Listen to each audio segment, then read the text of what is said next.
ہوا عرش تک لے کے جائے گا.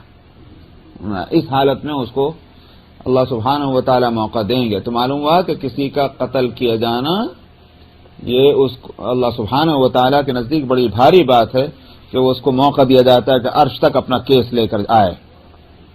وعن ابی امامہ ابن سہل ابن حنیف ان عثمان ابن عفان اشرف یوم الدار فقال انشدکم باللہ اتعلمون ان رسول اللہ صلی اللہ علیہ وسلم قال لا يحل دم امرئ مسلم الا باحدى ثلاث زنا بعد احسان او زنا بعد احسان او کفر بعد اسلام او قتل نفس بغیر حق فقتل به فوالله ما زنيت في جاهلية ولا اسلام ولا ارتددت منذ بايعت رسول الله صلى الله عليه وسلم ولا قتلت النفس التي حرم الله فبما تقتلونني.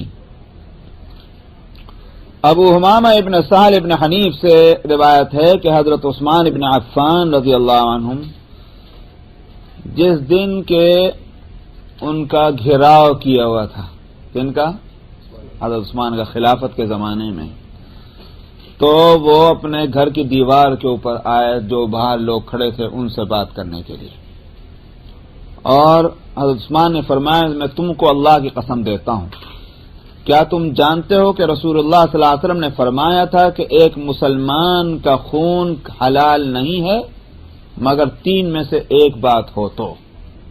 وہ تین میں سے ایک بات کیا؟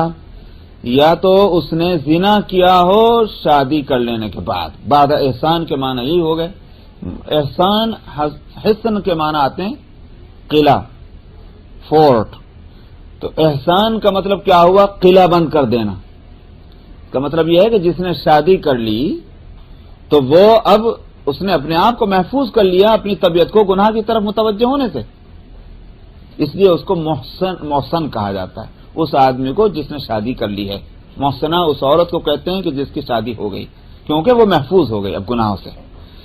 تو اب یہ شخص اگر شادی کرنے کے بعد بھی زنا کر رہا ہے، اس کا مطلب یہ کہ تو بڑا مجرم ہے. اگر شادی سے پہلے اس نے زنا کیا تو کچھ تعویل ہو سکتی کہ بھئی کیا نام ہے، خواہش نے غلبہ کیا اور اب حلال صورت نہیں تھی تو آدمی حرام کی طرف لپکا، تعویل ہو سکتی. مگر جرم ہے، اس بات سے سزا تو وہاں بھی ہے، مگر سزا وہ ایسی نہیں کہ اس کو ہلاک کرنے کے واسطے ہو. لیکن جس نے شادی کے بعد کیا ہے یہ جرم، اس کے دنیا میں رہنے کی کوئی صورت نہیں، اس کو تو مارنا ہے اور بڑے ہولناک طریقے سے. تو یہاں اس لیے احسان کے بعد کا زنا یعنی شادی کے بعد، اور اسلام کے بعد کفر. مطلب کیا ہوا کہ خود سے کوئی کافر اپنی طرف پر ہے رہے، لیکن جس نے مسلمان ہونے کے بعد کفر کیا، اس کا مطلب یہ کہ اس نے حق کو پانے کے بعد پھر اس کو ٹھکرایا ہے، اس واسطے اس کی سزا قتل ہے. کافر کی سزا قتل نہیں، مرتد کی سزا قتل ہے. تو یا اس نے اسلام کے بعد کفر کیا ہو، یا کہ اس نے ناحق کسی کا قتل کیا ہو، تب فقتل به، تب وہ قتل کیا جائے گا اس کی وجہ سے. یہ تین میں سے ایک بات ہے، ہو تو قتل ہونا چاہیے، ورنہ تو ایک مسلمان کا خون حرام ہے. اس کے بعد عثمان نے فرمایا سو بخدا میں نے نہ تو جاہلیت کے زمانے میں زنا کیا اور نہ اسلام کے زمانے میں زنا کیا، اور نہ میں مرتد ہوا ہوں جس دن سے کہ میں نے بیعت کی رسول اللہ صلی اللہ علیہ وسلم کی، اور نہ میں نے کسی جان کو قتل کیا کہ جس کا قتل اللہ نے حرام کر دیا ہو، نہ کسی کو قتل نہیں. پھر مجھے تم کس وجہ سے قتل کرتے ہو؟ یہ تو عثمان نے فرمایا تھا. جب بات آ رہی ہے، کیونکہ آپ حضرات ہو سکتا ہے بعض کتابیں پڑھتے ہوں اور ہر تفصیل ہر کتاب میں ہوتی بھی نہیں. یہ بات آپ نے پڑھی ہوگی کہ یہ تو ہے مسلمان ہی تھے جنہوں نے محاصرہ کیا ہوا تھا، اس میں تو کوئی شبہ نہیں. قتل کرنے والے کون تھے؟ تو جو واقعہ آتا ہے اس میں محمد ابن ابی بکر کا نام بھی آتا ہے، حضرت ابو بکر رضی اللہ عنہ کے بیٹے محمد، ان کا نام بھی آتا ہے. لیکن یہ عام کتابوں میں تو ہے، اور جو اس میں ایک تفصیل ہے وہ ہر کتاب میں نہیں ہے. یہ بلا شبہ حضرت عثمان رضی اللہ عنہ کا گھیراؤ تو کیا ہوا تھا، اس میں صحابہ بھی تھے، غیر صحابی بھی تھے، مسلمان تھے، لیکن دراصل اس زمانے میں ہم ان حقائق کو ذرا سمجھنا بہت مشکل ہوتا ہے۔ بات یہ تھی کہ حضرت عثمان رضی اللہ عنہ پر ایک الزام لگایا ہوا تھا اور اس الزام کا پروپیگنڈا خوب کیا گیا تھا۔ الزام یہ تھا کہ جنہوں نے جرم کیا ہے، جو مجرم ہیں، حضرت عثمان ان کو پناہ دے رہے ہیں۔ یہ تھی وہ بات، فلانی جگہ دیکھو فلانے آدمی نے جرم کیا، حضرت عثمان ان کو سزا نہیں دیتے، کیوں؟ اس لیے کہ ان کے رشتہ دار ہیں۔ یہ تھی اصل بات۔ حضرت عثمان رضی اللہ عنہ نے اس لیے ان لوگوں کو گورنری پر مقرر کیا ہوا تھا۔ اب یوں تو کوئی نہ کوئی رشتہ نکل ہی آتا بھائی، تو اب دور کا بھی رشتہ انہیں کہنے کے رشتہ دار ہیں، تو اب رشتہ دار اگر نااہل ہوں تو بے شک ناجائز ہے ان کو پوزیشن دینا، لیکن صحابہ میں کس کو کہیں گے کہ نااہل ہیں؟ اس نقطے کو ذہن میں رکھیے، جب صحابہ ہیں وہ، تو رشتہ داروں غیر رشتہ داروں ان کو نااہل کیسے کہا جائے گا؟ ہاں بندہ بشر ہیں، غلطیاں ہوئی ہوں گی، لیکن ان غلطیوں کے لیے کیا عنوان اختیار کیا گیا؟ یہ رشتہ دار ہیں اس لیے ان کو رکھا ہوا ہے وہاں، اور اسی لیے ان کا نوٹس نہیں لے رہے۔ یہ پروپیگنڈا تھا۔ عثمان رضی اللہ عنہ کی طبیعت میں نرمی اور شرافت اور حیا تو پہلے سے آئی۔ اشدم حیاء عثمان، تو عثمان کو حیا آتی تھی کسی کو مجرم کو پکڑتے ہوئے۔ میں کم سے کم اس نقطے کو ایک اپنے تجربے کی بنیاد پر جانتا ہوں کہ حیا جب کسی کے اندر ہو تو بڑا مسئلہ ہوتا ہے۔ ہمارے حضرت تھے رحمۃ اللہ علیہ، مولانا طیب سے رحمۃ اللہ علیہ، کبھی ان کو یہ نہیں دیکھا کہ جو آفس براہ راست ان کے مطلب یہ ہے کہ ان کے انڈر میں تھا، اس لحاظ سے کہ بحیثیت محتمم کے دفتر اہتمام، اس دفتر اہتمام کے اندر پیشکار ہوں، یعنی جو اس کو کہنا چاہیے ہیڈ آف دی ڈپارٹمنٹ، یا اور ان کے نیچے کلرک ہوں، کبھی ان سے یعنی ماتھے پر شکن ڈالتے ہوئے بات کرتے نہیں دیکھا، اور آنکھ سے آنکھ ملا کر بات کرتے نہیں دیکھا، اور کبھی گزرتے ہوئے ادھر دیکھ ادھر دیکھ کون کیا کر رہا کبھی نہیں دیکھا۔ سمجھا؟ یہاں تک کہ آپس میں لوگ ہنسی مذاق کرتے ہوئے ہوتے تھے، آواز ہوتی تھی اور نہیں معلوم کہ حضرت تشریف لائیں، اور حضرت کے کان میں آواز آتی ہوگی ضرور کہ میں گزر رہا ہوں، تو لیکن کبھی اٹھا کر انہوں نے یہ نہیں دیکھا کہ تم لوگ یہ کیا کرتے رہتے ہو۔ یہ انتہائی حیا تھی ان کے اندر، اس واسطے یہ بات تھی۔ عثمان رضی اللہ عنہ کے بارے میں تو اللہ کے رسول نے شہادت دی کہ اشدم حیاء عثمان، تو اس حیا کی وجہ سے وہ مواخذہ نہیں کرتے تھے۔ یہ تھی اصل بات۔ تو پروپیگنڈا کیا مخالفین نے، اور مخالفین کے اندر اگر آپ خوب چھانے اور پچھوڑیں ہسٹری کو تو ان کے پیچھے یہودیوں کا ہاتھ کام کر رہا تھا۔ اچھا صاحب، محاصرہ کیا۔ محمد ابن ابو بکر جو تھے رضی اللہ عنہم، وہ محمد ابن ابو بکر نبی کریم صلی اللہ علیہ وسلم کی حیات میں تو بہت بچے تھے، مطلب یہ جوان نہیں ہوئے، تو لیکن بہرحال یہ انہوں نے پلان بنایا مل کر کے دو آدمیوں کے ساتھ کہ جن کا نام معلوم نہیں ہے، مورخ کو، ہسٹورین کو ان کا نام معلوم نہیں، اور پتہ ہی نہیں چل کے ان کا نام کیا تھا، آج تک نہیں پتہ چلا۔ وہ ان کے ساتھ یہ مشورہ ہوا کہ یہ محاصرہ لمبا ہے، اور یہ اس وقت کی بات ہے کہ جب حضرت علی رضی اللہ عنہ نے حضرات حسنین کو بھیج دیا تھا کہ جا کر تم چوکیداری کرو، حفاظت کرو عثمان کی۔ سمجھ میں آئی؟ یہ اس وقت کی بات بتا رہا ہوں۔ کیا جواب دیں گے اس کا شیعہ حضرات؟ کہ حضرت علی نے اپنے بیٹوں کو بھیج دیا کہ عثمان کی حفاظت کرو جا کر۔ جب حضرات حسنین آ گئے تو معاملہ جو ہے اب زیادہ پروٹیکٹیو ہو گیا، تو بہت مشکل نظر آئی کہ اب اندر نہیں جا سکتے۔ تو اب پلان یہ بنا کہ کسی پڑوسی کے گھر پہ چڑھ کر کے اور دیوار اوپر، چھت کے اوپر سے دیوار میں پھلانگا جائے، کود کر کے اندر جایا جائے، اور یہ ہوا کہ پلان یہ ہوا، محمد ابن ابی بکر نے کہا کہ میں ان کو جا کر پکڑ لوں گا تو تم آ کر ان کو مار دینا۔ چنانچہ اندر یہ پہنچے، محمد ابن ابی بکر آگے تھے، اور انہوں نے جا کر حضرت عثمان کو پکڑا، اور داڑھی پر ہاتھ تھا ان کا۔ تو حضرت عثمان نے اس وقت یہ کہا کہ اگر تمہارے باپ ہوتے تو تم کیا یہ اس وقت بھی یہ کام کرتے؟ تو ہسٹری میں یہ ہے کہ محمد ابن ابی بکر کانپ گئے سن کر، اور فوراً چھوڑ دیا اور دور ہٹ گئے، اور ان پر سناٹا طاری ہو گیا، اس لیے کہ یہ بات تو معلوم ہو گئی کہ حضرت عثمان ابو بکر رضی اللہ عنہ یہ حضرات کس درجے کے تھے، یہ انہی کے صف کے ہیں۔ میں حضرت عثمان کے ساتھ جو کام کر رہا ہوں، اس کا مطلب یہ ہے کہ میں اپنے باپ کے ساتھ کام کر رہا ہوں، باپ کا دوست باپ کا درجہ رکھتا ہے۔ تو یہ اتنے میں وہ آ گئے جو دو اور تھے، اور انہوں نے ایک نہ دیکھا تھا اور انہوں نے ان کو قتل کر دیا۔ حضرت عثمان کی رضی اللہ عنہ کے اہلیہ نے جو یہ تماشا دیکھا تو انہوں نے جا کر کے اوپر دیوار پر کھڑے ہو کر کے اپنی چھت کے کہا کہ خلیفۃ المسلمین قتل کر دیے گئے، تو اس پر واویلا مچ گئی اور یہ لوگ بھاگ گئے۔ تو یہ ساری روایت ہے حضرت عثمان کی بیوی کی، سمجھ آیا؟ اور ان کا کہنا یہ ہے کہ محمد ابن ابی بکر تو پہچانے ہوئے تھے، لیکن دوسرے دو کون تھے ان کو نہیں پہچان سکے کون تھے۔ تو اس کا مطلب کیا ہوا کہ وہ اس سوسائٹی کے اندر کے لوگ نہیں تھے کہ جن کو سب لوگ دیکھ کر کے پہچان لے، آخر محمد ابن ابی بکر کو پہچان لیا گیا لیکن دوسروں کو نہیں پہچانا گیا، اس لیے کہ وہ اننون لوگ تھے جو آ کر کے اس فتنے میں شریک ہو گئے تھے۔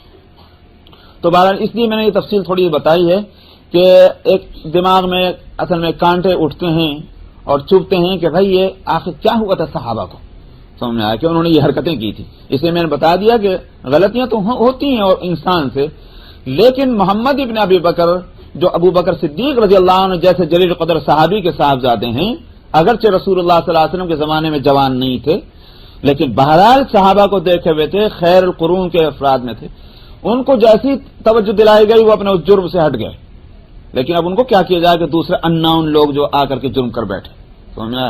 بہرحال یہ اللہ کو منظور تھا۔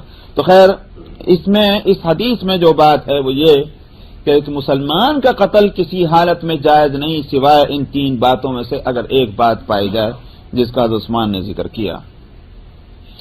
وعن ابی الدرداء 12:30 وعن ابی الدرداء عن رسول اللہ صلی اللہ علیہ وسلم قال لا يزال المؤمن معنقا صالحا ما لم يصب دما حراما فإذا أصاب دما حراما بلها۔ ابو الدرداء رضی اللہ عنہ سے روایت ہے اور رسول اللہ صلی اللہ علیہ وسلم سے نقل کرتے ہیں، آپ نے فرمایا ایک مسلمان نیکی کی طرف لپکتا ہوا رہے گا، یعنی وہ نیکی اس کے ساتھ ہوگی۔ معنقن کا اصل مطلب عنق سے ہے، عنق کہتے ہیں گلے کو، کیا مطلب اس کا لفظی ترجمہ تو ہوگا اس کے گلے میں لٹکی بھی ہوگی نیکی، یہ مطلب یہ ہے کہ اس سے ہٹے گی نہیں، اس کے ساتھ لگی ہوئی رہے گی نیکی، کب تک؟ جب تک کہ کوئی حرام خون اس کو نہیں لگا۔ مطلب یہ کیا ہوا؟ اس نے کسی کو قتل نہیں کیا غلط، اور اگر اس نے حرام خون اس کو لگ گیا تو پھر وہ خیر اور نیکی اس سے کٹ جاتی ہے، بلہا کا مطلب یہ ختم۔ وعنہ عن رسول اللہ صلی اللہ علیہ وسلم قال كل ذنب عسى الله ان يغفره الا من مات مشركا او من يقتل مؤمنا متعمدا او من يقتل مؤمنا متعمدا۔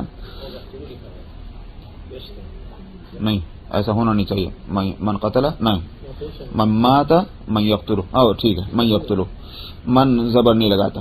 اچھا صاحب، اور حضرت ابو الدرداء سے روایت ہے اور وہ رسول اللہ صلی اللہ علیہ وسلم سے نقل کرتے ہیں، آپ نے فرمایا ہر گناہ امید کی ہے کہ اللہ اس کو معاف فرما دیں گے سوائے اس کے کہ جو مشرک ہو کر مرا یا اس کے کہ جس نے کسی مومن کو جان بوجھ کر قتل کیا، اللہ اس کو نہیں بخشیں گے۔ تو معلوم ہوا کہ اگر اس کو مشرک نہ کہیے لیکن شرک کے بعد سب سے بڑا گناہ کسی مسلمان کا قتل کرنا ہے۔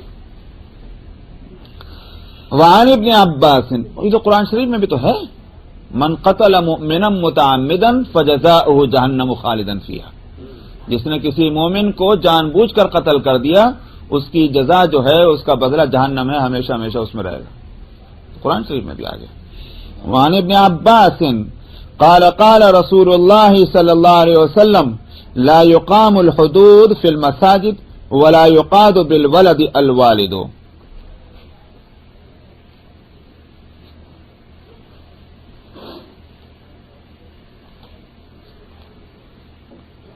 اچھا صاحب،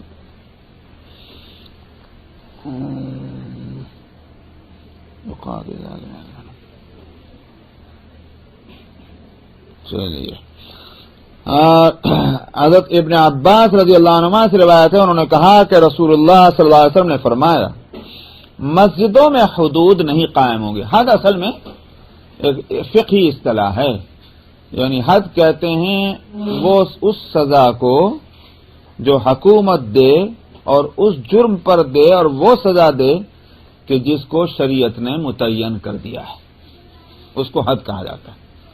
جیسے چور کا ہاتھ کاٹنا، تو قرآن نے چونکہ سزا بتلا دی، اسی طرح سے السارق والسارقۃ فاقطعوا ایدیہما، تو قرآن نے جو ہے ہاتھ کے کاٹنے کی سزا متعین کر دی، اس کو حد کہیں گے۔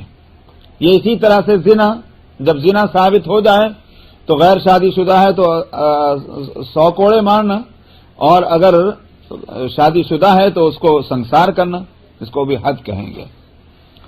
تو وہ حدود ان کو کہا جاتا ہے شریعت کے فقہ کی اصطلاح میں کہ وہ سزائیں جرائم کی کہ جو سزائیں ان جرموں پر شریعت نے متعین کر دی، اور وہ سزائیں کہ جن کو شریعت نے متعین نہیں کیا، قاضی کی رائے پر چھوڑ دیا، جج کی رائے پر، ان کو کہا جاتا ہے تعزیر۔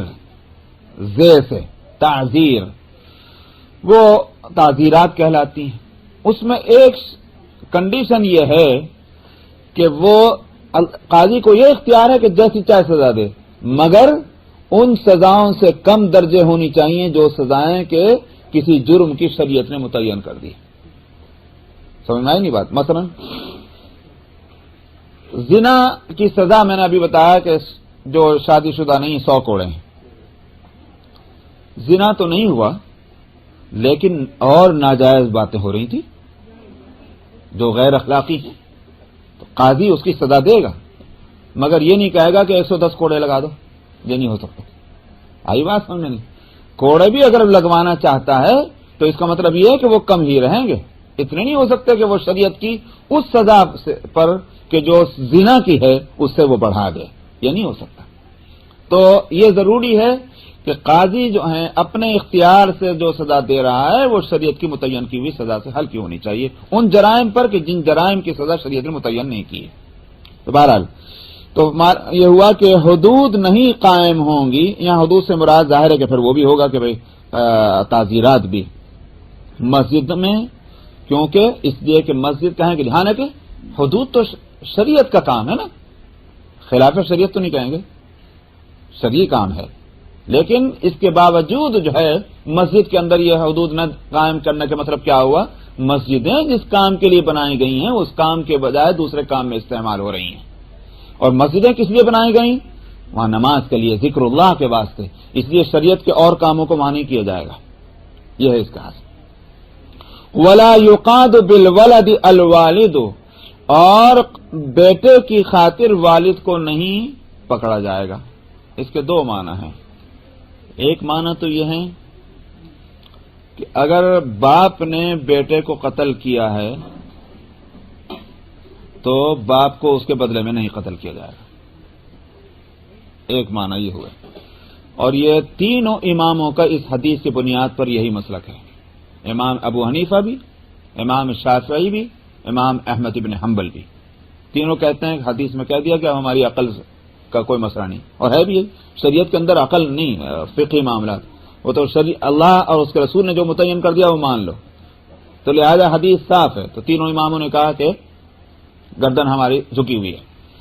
امام مالک کہتے ہیں رحمت اللہ علیہ، وہ کہتے ہیں کہ دو صورتیں ہیں، اگر اس نے باپ نے ذبح کیا ہے تب تو اس صورت میں اس کو بدلے میں قتل کیا جائے گا، کیونکہ اس میں کوئی تعویل کی صورت نہیں، ارادتاً اس نے قتل کیا ہے، ظلمن کیا ہے، بلکہ اس کا جرم تو اور بڑھ گیا کہ اپنے بیٹے کو اس نے ذبح کیا۔ لیکن اگر ذبح کے علاوہ کوئی اور صورت ہوئی اختیار کی مارنے کی، تو چونکہ اس میں کوئی نہ کوئی تعویل ہو سکتی ہے، اس صورت میں ہم اس حدیث کو بنیاد بنا کر کے باپ کو نہیں قتل کروائیں گے، یہ امام مالک کی رائے ہے۔ تو ایک معنی تو یہ ہوئے جو میں نے بتایا۔ دوسرے معنی یہ ہیں کہ اگر بیٹے نے کوئی جرم کیا ہے اس کے بدلے یہ نہیں ہوگا کہ اس کے بدلے میں باپ کو پکڑیں گے کہ بیٹا ہمارے ہاتھ نہیں آ رہا، تو چل تجھے قتل کریں گے یا تجھے سزا دیں گے، یہ نہیں ہوگا۔ تو بیٹے کے جرم کے بدلے میں باپ کو نہیں پکڑا جائے گا۔ یہ دونوں معنی یہاں محدثین نے لیے ہیں۔ وعن ابي رمثة قال اتيت رسول الله صلى الله عليه وسلم مع ابي فقال من هذا الذي معك قال ابني اشهد به قال اما انه لا يزني عليك ولا تزني عليه وزاد في شرح السنة في اوله قال دخلت مع ابي على رسول الله صلى الله عليه وسلم فراى ابي الذي بظهر رسول الله صلى الله عليه وسلم فقال دعني اعالج الذي بظهرك فاني طبيب فقال انت رفيق والله الطبيب. اچھا صاحب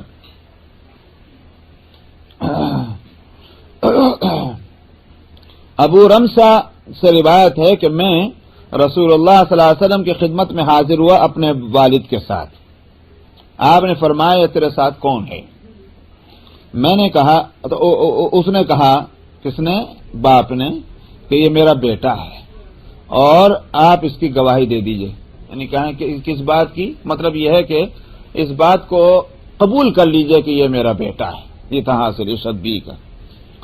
آپ نے فرمایا کیا اس نے تمہارے خلاف اور تم نے اس کے برخلاف کوئی جنایت نہیں کی؟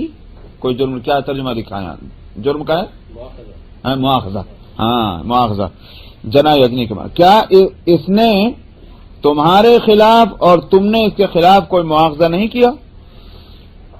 اور اس کے بعد یہ تو ابو داؤد نسائی کی ہے، اور شرح سنہ میں کہ شروع میں یہ اس حدیث کے شروع میں یہ ہے کہ میں اپنے والد کے ساتھ رسول اللہ صلی اللہ علیہ وسلم کے پاس حاضر ہوا.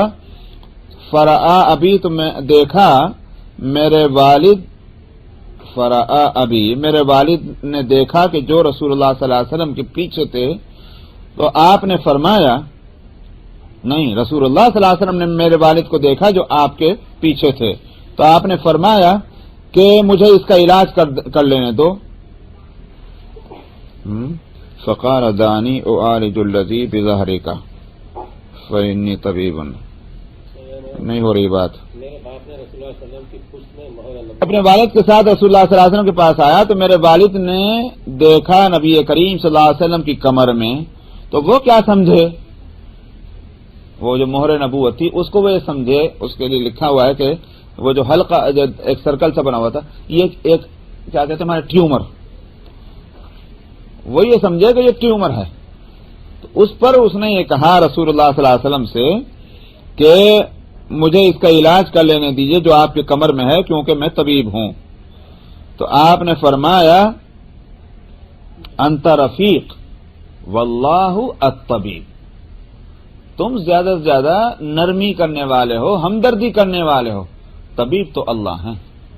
مطلب یہ ہے کہ مطلب جو کسی بیماری سے شفا دینے والے اللہ ہیں، تو تم زیادہ سے زیادہ مہربانی کر سکتے ہو. بس اتنی بات ہے. رفیق کے معنی طبیب ہوا. تو اسی لیے میں کہا کرتا ہوں کہ بھائی اب تو بالکل ہی ہم لوگوں کو ذہن ہی بدل گیا، اچھے اچھے کاموں میں بھی اللہ کو یاد نہیں کرتے. لیکن پہلے تو طبیب لوگ بھی ہمارے، چونکہ خاندان میں کئی طبیب ہوئے ہیں ہمارے گھرانے میں، دادا سے لے کر اور اوپر تک، اور بھی ان کو ہمیشہ میں نے دیکھا کہ نسخے جو پرسکرپشن لکھتے تھے تو اوپر لکھتا ہوا شافی، ہوا شافی، وہی شفا دینے والا. وہاں سے نسخہ شروع ہوتا تھا. اب یہ بات جو ہے ظاہر ہے کہ ایک مسلمان جس کے ذہن میں اسلام ہو، وہ اس کا قلم یہ بھی کام کرے گا، اس کا ذہن بھی کام کرے گا. اصل شافی، اصل طبیب اللہ سبحانہ و تعالی ہی ہیں. دوائیں اور اسی طرح سے ڈاکٹر اور طبیب وہ صرف مدد کرنے والا ہے، مہربانی. چلیے 9 اور صفحے کی آخری حدیث ہے 3320 3320 لیجیے.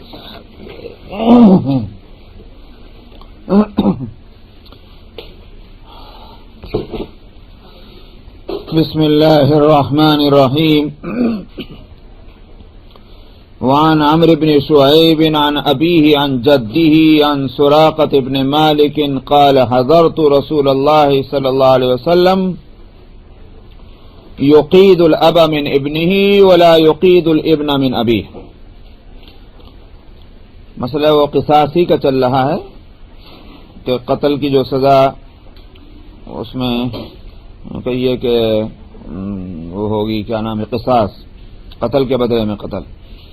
تو عامر بن شعیب اپنے والد سے اور وہ اپنے والد سے روایت کرتے ہیں، اور وہ سراقہ ابن مالک رضی اللہ عنہ سے انہوں نے کہا کہ میں رسول اللہ صلی اللہ علیہ وسلم کے پاس حاضر ہوا، آپ باپ کا قصاص اس کے بیٹے سے لیتے تھے لیکن بیٹے کا قصاص باپ سے نہیں لیتے تھے. یہ مسئلہ پہلے بھی آ چکا ہے، میں اس کو بتلا چکا کہ حنفیہ اور شوافی کے درمیان اس معاملے میں کیا رائے ہے اور کیا اختلاف ہے. وعن الحسن عن سمرہ قال قال رسول اللہ صلی اللہ علیہ وسلم من قتل عبدہ قتلناہ ومن جدع عبدہ جدعناہ.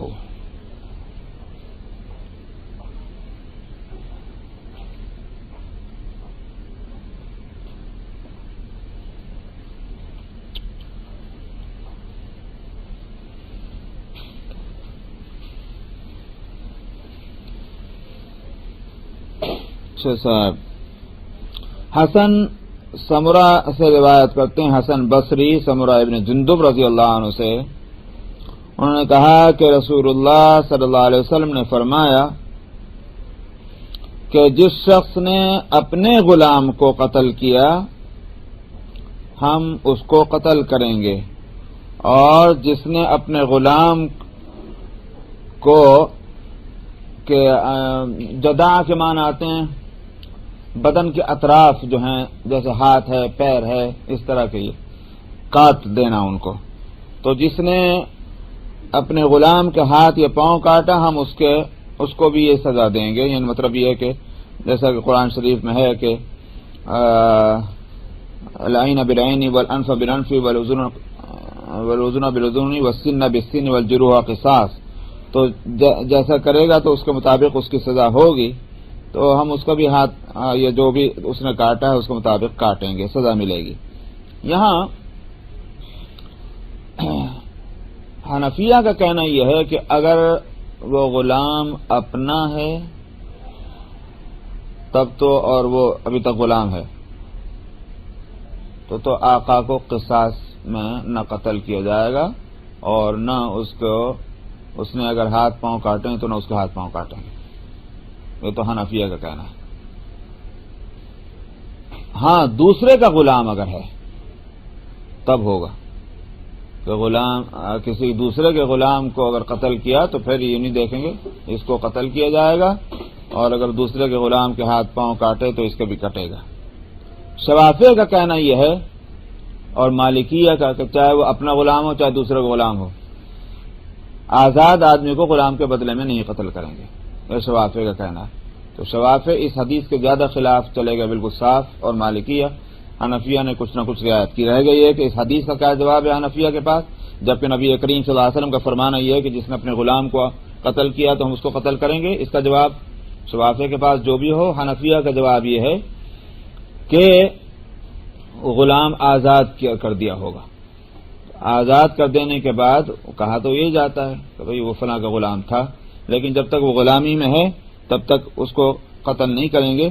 اور یہ فرمانا آپ کا جو ہے کہ ہم اس کو قتل کریں گے، یہ گویا تنبیہن ہے، زجر کا لفظ جس کو عربی میں کہتے ہیں کہ ایسا نہ کرے کوئی شخص ورنہ ہم ایسا کریں گے. تو گویا تنبیہ ہے، زجر ہے، توبیخ ہے، ڈانٹ ہے. یہ ایسا ہی کہ جیسے آپ نے شراب پینے والے کے تعلق سے فرمایا کہ اگر کوئی شخص شراب پیے اس کے کوڑے مارو، پھر پیے کوڑے مارو، پھر پیے کوڑے مارو، پھر پیے قتل کر دو.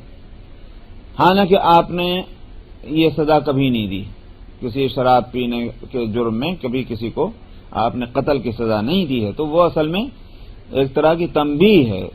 یہی صورت یہاں بھی ہے کہ یہ ایک ڈانٹ ہے اور بتانا یہ کہ یہ حرکت بالکل نہیں ہونی چاہیے.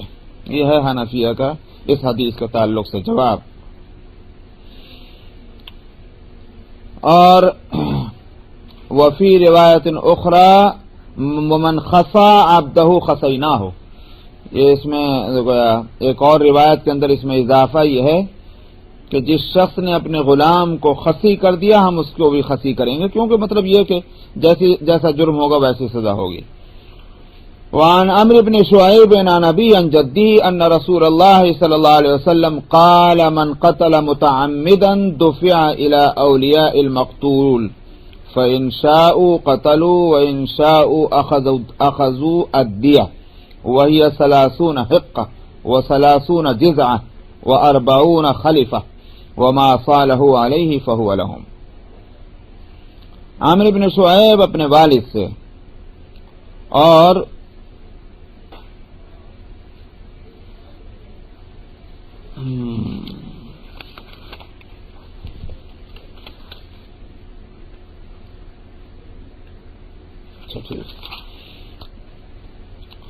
عامر بن شعیب اپنے والد سے، وہ اپنے والد سے روایت کرتے ہیں کہ رسول اللہ صلی اللہ علیہ وسلم نے فرمایا کہ جس شخص نے جان کر کسی کو قتل کیا تو وہ آدمی جو ہے قاتل وہ مقتول کے اولیاء کو دے دیا جائے گا، یعنی مطلب اس کا معاملہ ان کے حوالے کر دیا جائے گا. پھر وہ اگر چاہیں تو اس کے قتل کا مطالبہ کر سکتے ہیں. قتلو کے معنی یہی ہیں کہ وہ قصاص نافذ ہوگا. وَإِن شَاءُوا أَخَذُوا الدِّيَةَ، اور اگر چاہیں تو وہ دیت لے لیں، یہ مطلب مال سے بدلہ لینا. تو صاحب ہوگا کیا مال کا بدلہ؟ مجھے معلوم نہیں کہ آج کل کیا دنیا میں دستور ہے، لیکن نبی کریم صلی اللہ علیہ وسلم نے دیت کو متعین فرما دیا کہ جان کے بدلے میں جو مال ہوگا اس کی مقدار کیا ہوگی، وہ آپ نے متعین فرما دیا. اور وہاں کے معاشرے میں جو صورت تھی اس کے مطابق آپ نے کیا. بھائی اونٹوں کا معاملہ ہے تو اونٹ جو ہے اس کی قسمیں ہوتی تھیں عمر کے لحاظ سے، اور اسی لحاظ سے اس کی قیمتیں متعین تھیں تقریباً. کہ بھائی اس کی ویلیو یہ ہے. مثال جیسے آج کل ہمارے اس ملک میں کاروں کی ویلیو، بھائی فلاں سال کا ماڈل ہے فلاں، لہٰذا اس کی قیمت ہی ہوگی. اس زمانے میں اونٹوں کا بھی یہی تھا معاملہ کہ اونٹ اس عمر کا ہے اس کی قیمت ہی ہوگی. سمجھا، یہ تھی صورت. تو آپ نے فرمایا 30 حقہ کہتے ہیں وہ اونٹ کے جو 3 سال ختم پورے کر کے اپنی عمر کے چوتھے میں داخل ہو رہا ہے، اس کو کہتے تھے حقہ. اور 30 جزعہ وہ اونٹ کا ہوتا تھا کہ جو 4 سال پورے کر کے 5ویں سال میں داخل ہو رہا ہے، لگنے جا رہا ہے، اس کو وہ جزعہ کہلاتا تھا. اور 40، اب کتنے ہوئے؟ 30 اور 30 کتنے ہوئے؟ 60. اور فرمایا 40 حمل والی اونٹنیاں گیابھن، یہ خلیفہ ہیں، تو 40 اونٹنیاں گیابھن، ان کی قیمت زیادہ ہوتی. سمجھا، جانوروں کے اندر بھینس ہو، گائے ہو، یا اسی طرح سے اونٹنی ہو تو کہ جس کے پیٹ میں بچہ ہے اس کی قیمت زیادہ ہو گئی نا. تو اس لیے 40 آپ نے فرمایا خلیفہ. اور فرمایا کہ اب اگر یہ تو ہے سرکاری، مطلب یہ 100 اس تفصیل کے ساتھ 100 اونٹنیاں جو ہیں وہ دیت بنے گی. فرمایا وما صالح علیہ فهو لهم، لیکن اگر اولیاء جو ہیں وہ اور اسی طرح سے وہ قاتل، ان کے درمیان میں کسی اور رقم پہ ایگریمنٹ ہو جائے، گورنمنٹ کو اس میں کیا ضرورت ہے بیچ میں گھسپیٹ کرنے کی؟ دونوں راضی ہو گئے، جس رقم پہ راضی ہو جائیں جس دیت پہ، وہ انہی کے واسطے. یہ ہے شوافع کا بھی مسلک یہی ہے. حنفیہ نے اس میں تقسیم کی، 100 پہ تو رہے مگر تقسیم کی ہے، حدیث دوسری ہے ان کے پاس. اور تقسیم اس طرح کی ہے کہ انہوں نے کہا 25-25 ہوں گے. 25 بنت مخاض کہتے ہیں اس بچے کو اونٹنے کے جو 2 سال سے پورے کر کے تیسرے میں آ رہا ہے، وہ ہے بنت مخاض. تو 25 بنت مخاض ہوں گی، اور 25 جو ہیں حقہ ہوں گے، اور 25 جزعہ ہوں گے، اور 25 جو ہیں وہ خلیفہ ہوں گے. انہوں نے 25-25 کر دیا. تو اس طرح سے وہ حدیث ان کے پاس دوسری ہے. تو اور وہ کہتے ہیں کہ صحابہ میں بھی اختلاف اس معاملے میں آیا، کسی نے اس حدیث کو لیا، کسی نے اس حدیث کو لیا. تو 25-25 کر دینے میں انہوں نے اس حدیث کو لے کر کے، اور اس طرح بہرحال قیمت میں آ کر کے تھوڑا سا فرق پڑ جائے گا.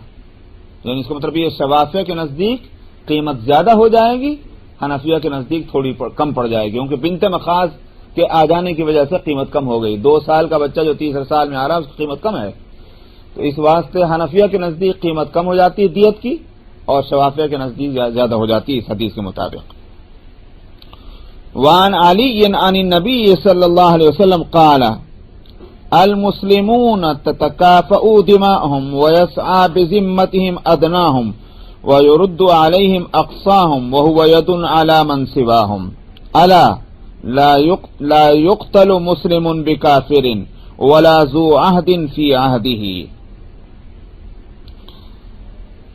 واقعہ یہ ہے کہ عربی زبان بھی بڑی عجیب زبان ہے صاحب، اور پھر نبی کے منہ سے نکلے ہوئے الفاظ ہوں تو بس معلوم ہوتا ہے کہ دو لفظوں میں پورا پیراگراف کے پیراگراف سمیٹے ہوئے ہیں. یہ حال ہے. حضرت علی رضی اللہ عنہ سے روایت ہے اور نبی کریم صلی اللہ علیہ وسلم سے نقل کرتے ہیں، آپ نے فرمایا مسلمان جو ہیں وہ اپنے خون کے معاملے میں سب برابر ہیں. مطلب یہ نہیں ہوگا یہ خان صاحب ہیں اور یہ صاحب یہ چودھری صاحب ہیں اور یہ جو ہے مرزا صاحب ہیں، ان کی قیمتوں میں فرق ہوگا، یہ نہیں ہوگا. یہ ہے مطلب مسلمان ہے، ان سب کا خون جو ہے وہ برابر ہی سمجھا جائے گا. ایک بات تو یہ ہے. اور وَيَسْعَى بِذِمَّتِهِمْ أَدْنَاهُمْ، اگر کسی معمولی درجے کے مسلمان نے بھی کسی کو جو ہے کوئی پناہ دے دی، ذمہ لے لیا، سمجھ میں آیا، تو وہ تمام مسلمان اس کا احترام کریں گے. یہ نہیں ہے کہ یہ تو مزدور آدمی ہے، اس کو کیا پتا. اور بڑے لوگ جو ہیں وہ بزنس مین، تاجر، بڑے بنگلے والے، انہوں نے کہا ہم نہیں کیئر کرتے. یہ نہیں ہوگا. ایک مسلمان جو ہے وہ ادنا درجے کا مسلمان ہی کیوں نہ ہو، اگر اس نے کوئی ذمہ داری لی ہے تو سارے مسلمانوں کے اوپر وہ ذمہ داری آ جاتی ہے صورت میں. تو ایک فرد جو ہے وہ الگ بات ہے کہ اس کو بھی دیکھ ریکھ کرنی چاہیے، سمجھا، کہ بھئی مسلمانوں کا فائدہ کیا میں ہے، بڑوں سے پوچھنا چاہیے، مشورہ لینا چاہیے، وہ بات الگ ہے. لیکن یہ کہ اگر لے لیا اس نے تو پھر ایک فرد کی جو ہے بے اعتباری پورے کمیونٹی کے بے اعتباری ہے. تو دوسروں کے سامنے کمیونٹی کو بے اعتبار نہیں کرنے دیں گے، دشمنوں کے سامنے. یہ مطلب دشمنوں سے مراد ہے غیر مسلم، یہ مطلب ہے. اس واسطے اس ذمہ داری کا پورا وہ لحاظ ہونا چاہیے. کسی کو بھی اس عہد اور ذمہ داری کو توڑنے کا حق نہیں ہوگا. اسی واسطے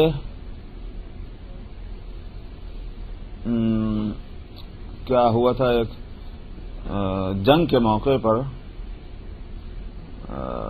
کہاں کی بات ہے یہ،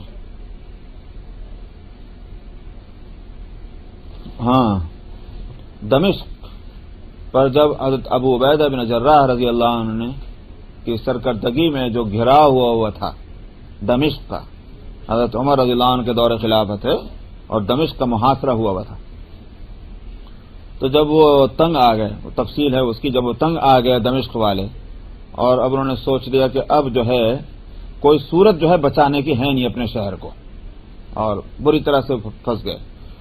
تو وہ انہوں نے پھر ایک پیغام بھیجا کہ بھئی ہم گفتگو کرنا چاہتے ہیں، بات چیت کرنا چاہتے ہیں، کسی کو مقرر کیا جائے.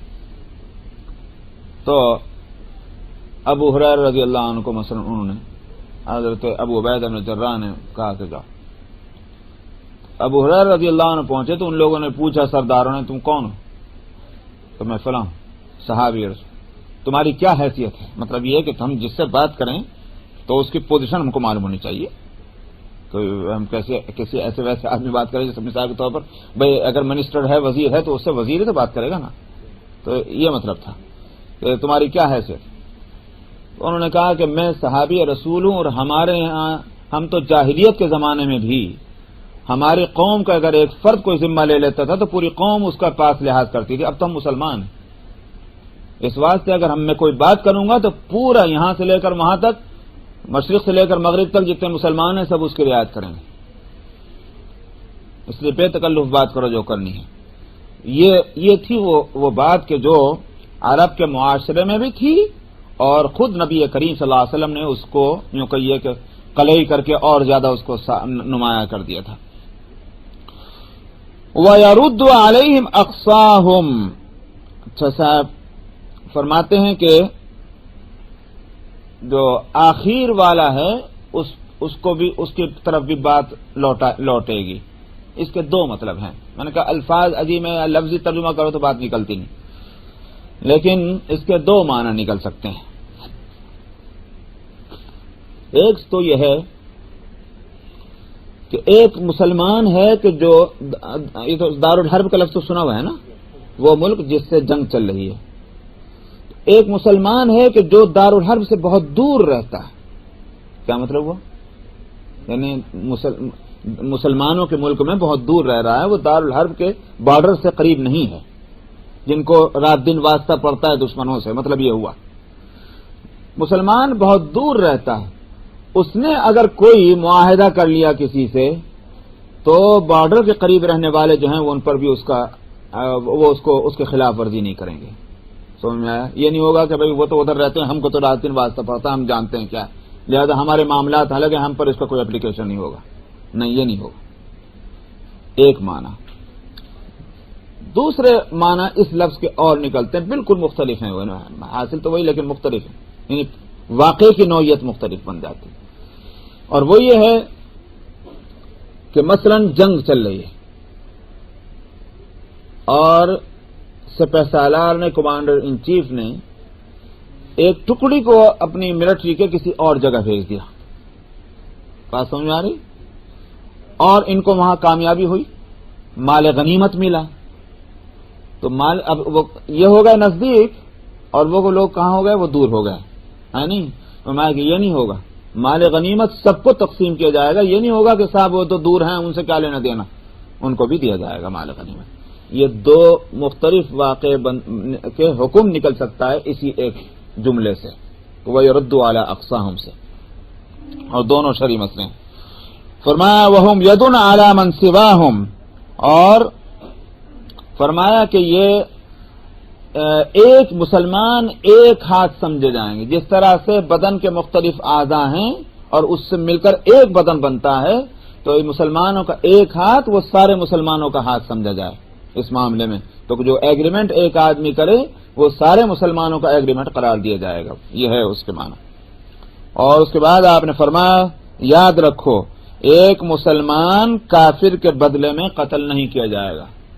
یہ نہیں ہے کہ مسلمان نے یوں کہیے کہ وہ کوئی کافر، یہاں لفظ پھر اتنا ہی استعمال کر رہا ہوں جو اس میں ہے، اس کے بعد تفصیل بتاؤں گا. یہ نہیں ہوگا کہ اگر کسی مسلمان نے کسی کافر کو قتل کیا تو قصاصاً وہ مسلمان قتل کیا جائے، قصاص اس سے نہیں لیں گے.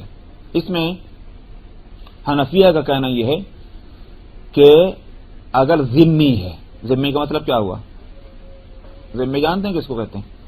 جو مسلمان ملک میں ٹیکس دے رہا ہے اپنی جان کے، اپنی مال کی حفاظت کا، ہے نہیں بات؟ یہ اس کو ذمی کہتے ہیں. حنفیہ کہتے ہیں کہ جو ذمی ہے، اگر ذمی کو قتل کیا مسلمان نے تو وہ مسلمان قتل کیا جائے گا. بات کامن سینس کی ہے، اور کیونکہ وہ آگے لفظ آ رہا ہے ایک اور، وہ اس کو بھی بنیاد بناتے ہیں. اور اگر وہ ذمی نہیں ہے تو پھر بے شک یہ ہے کہ کافر کو قتل کرنے کے نتیجے میں مسلمان قصاص میں قتل نہیں ہوگا. اس لفظ میں کافر کا مطلب یہاں یہی ہے جو ذمی نہیں ہے. یہ حنفیہ کا کہنا. شوافیہ کا کہنا یہ ذمی ہو غیر ذمی ہو کافر کے بدلے میں مسلمان قتل نہیں ہوگا. اس حدیث میں جو ہے کوئی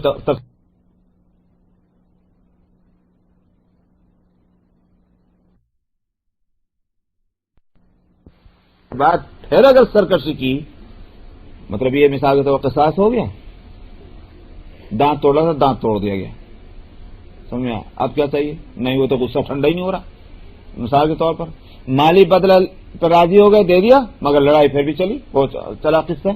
فرمایا کہ اگر اس کے بعد بھی کسی نے تجاوز کیا، بدل آگے بڑھا، تین میں سے ایک بات لے لینے کے بعد بھی اگر آگے بڑھتا ہے، فرمایا کہ اس کے لیے جہنم ہے جس میں ہمیشہ ہمیشہ اس کو رہنا، اس لیے کہ اس نے اللہ کے حدود کو توڑ رہا ہے. شخص اس پہ اقتدار مسلمانوں کے ہاتھ میں نہ ہو، اس کو دارالحرب نہیں کہتے. دارالحرب اس جگہ کو کہا جائے گا کہ جہاں مسلمانوں کو اپنے دینی کاموں کے کرنے کی اجازت اس ملک کے غیر مسلم اقتدار کی طرف سے نہ ہو، وہ ہے دارالحرب. جس طرح سے کہ مکہ مکرمہ قبل ہجرت تھا، کہ قبل ہجرت مسلمان مکہ مکرمہ میں نہ نماز پڑھ سکتے تھے، نہ مسجد بنا سکتے تھے، نہ اپنے اسلام کا پرچار کر سکتے تھے، کچھ نہیں. اسی واسطے آپ نے وہاں سے ہجرت کا حکم دیا. اور پہلی ہجرت کہاں ہوئی؟ بھائی بولے نا بھائی، حبس سے ہوئی. حبس کا دارالاسلام تھوڑا ہی تھا، وہ بھی دارالکفر ہی تھا، لیکن دارالحرب نہیں تھا. اسی واسطے وہاں جب پہنچے اور یہ کہ جو دشمن پیچھے بھاگ بھاگ کے مکے سے گئے اور جا کر کہا کہ صاحب ان کو حوالے کرو، یہ کرو وہ کرو، یہ تو ایسے ویسے، تو وہاں کے بادشاہ نے کیا کہا تھا، پہلے میں سن لوں. بلا کر پوچھا بادشاہ جب، معلوم ہوا کہ نہیں یہ نہیں ہو سکتا، میں اپنے ملک کے اندر یہ بات نہیں ہونے دوں گا. میرے ملک کے اندر ہر ایک کو اختیار ہے کہ اپنے مذہب کے مطابق جو ہے وہ جو بھی اس کو پریکٹس کرنی وہ کرے. شکریہ. تو اس واسطے وہ دارالحرب نہیں تھا. دارالحرب اگر کوئی ملک بن جائے تو پھر یا تو اس سے جنگ ہوگی، نہیں تو وہاں سے ہجرت ہوگی. اس لیے ایسے سوالات کر کے کہ اپنے ہاتھوں اور پیروں کو کیوں باندھ دینا چاہتے ہیں. کل میں اگر کہہ دوں ہاں یہ دارالحرب ہے جہاں پر رہ رہے ہیں، نکل جائیں گے آپ. اور یہ خوب سن لیجئے، پھر دارالحرب ہے تو اگر طاقت ہے تو جنگ کیجئے، نہیں تو ہجرت کر لیجئے. تو جنگ کے لیے تو آپ کہہ دیں گے ہمیں طاقت نہیں، ہجرت کی کیا ہوگا؟ ہجرت کریں گے. دارالحرب اس کو کہتے ہیں، اس لیے خوب سمجھ لیجیے. تو قبل ہجرت مکے کی پوزیشن تھی، وہ تھی دارالحرب. حبشے کو دارالحرب نہیں کہا جائے گا. تو مسلمان ہاں ایک تو یہ. دوسری طرف کیا ہے، لوگ اب عجیب طرح کی باتیں کرتے ہیں. آج کہتے ہیں دارالاسلام آج کل کہیں نہیں، تو پھر دارالاسلام کہیں نہیں تو پھر ساری دنیا دارالحرب ہو گئی. کہاں سانس لیں گے جا کر کے؟ تو دارالاسلام کے وجود سے لوگوں نے انکار کر دیا، اور جو اور ملک رہ گئے مسلمانوں کے علاوہ ان کو دارالحرب کہہ دیا. تو پھر مسلمانوں کے لیے تو میرے خیال سے اس دنیا کے اندر تو رہنے کا پھر کوئی حق نہیں رہا.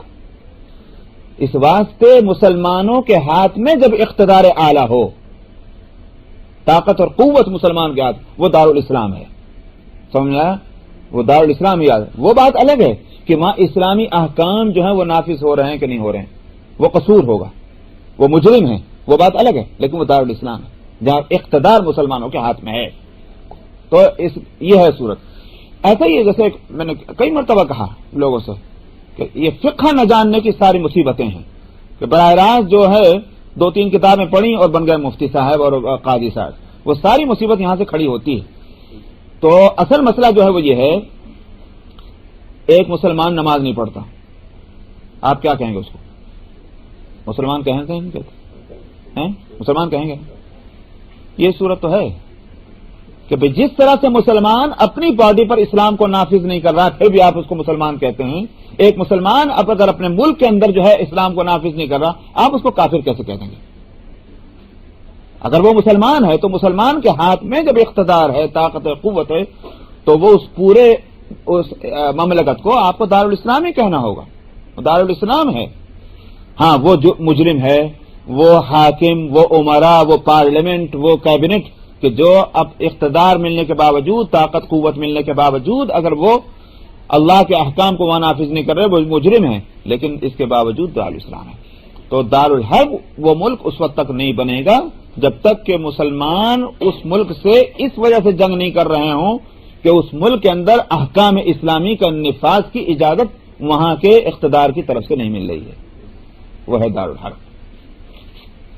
چلیے صاحب 3336 3336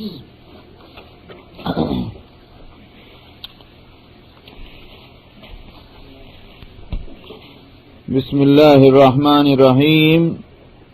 عن عبد الله بن عمرو ان رسول الله صلی اللہ علیہ وسلم قال الا ان دیت الخطأ شبه العمد ما كان بالصوت والعصا 100 من الإبل منها 40 في بطونها أولادها.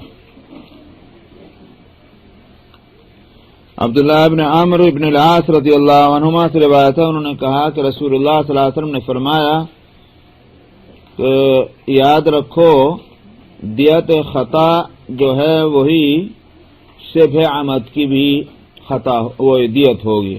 میں بتلا چکا ہوں پہلے کہ بعض لوگ تو قتل کی 2 ہی صورتیں مانتے ہیں، ایک قتل عمد اور ایک قتل خطا. عمد کا مطلب یہ ہوا کہ بالارادہ کسی کو قتل کرنا، اور قتل خطا کے معنی یہ ہیں کہ ارادہ قتل کرنے کا نہیں تھا، کوئی اور چیز سمجھ کر کے کسی کو مار دیا، تو وہ ہے قتل خطا۔ یہ بعض لوگوں کے نزدیک دو صورتیں ہیں۔ حنفیہ جو ہیں اس میں ایک اور تیسری صورت نکال رہے ہیں، وہ ہے شبہ عمد، کہ وہ قتل خطا بھی نہیں، قتل عمد بھی نہیں، اور شبہ عمد ہے، عمد کے مشابہ ہے۔ ان کا کہنا یہ ہے کہ ارادتاً تو مار رہا ہے، دھوکہ ووکہ کچھ بھی نہیں، مگر کسی ایسی چیز سے نہیں مار رہا ہے کہ جس سے عام طور پر کسی کو قتل کیا جاتا ہے، کسی کو ہلاک کیا جاتا ہے، کسی ایسی چیز سے نہیں مار رہا اور وہ مر گئے، اس کو کہیں گے قتل شبہ عمد۔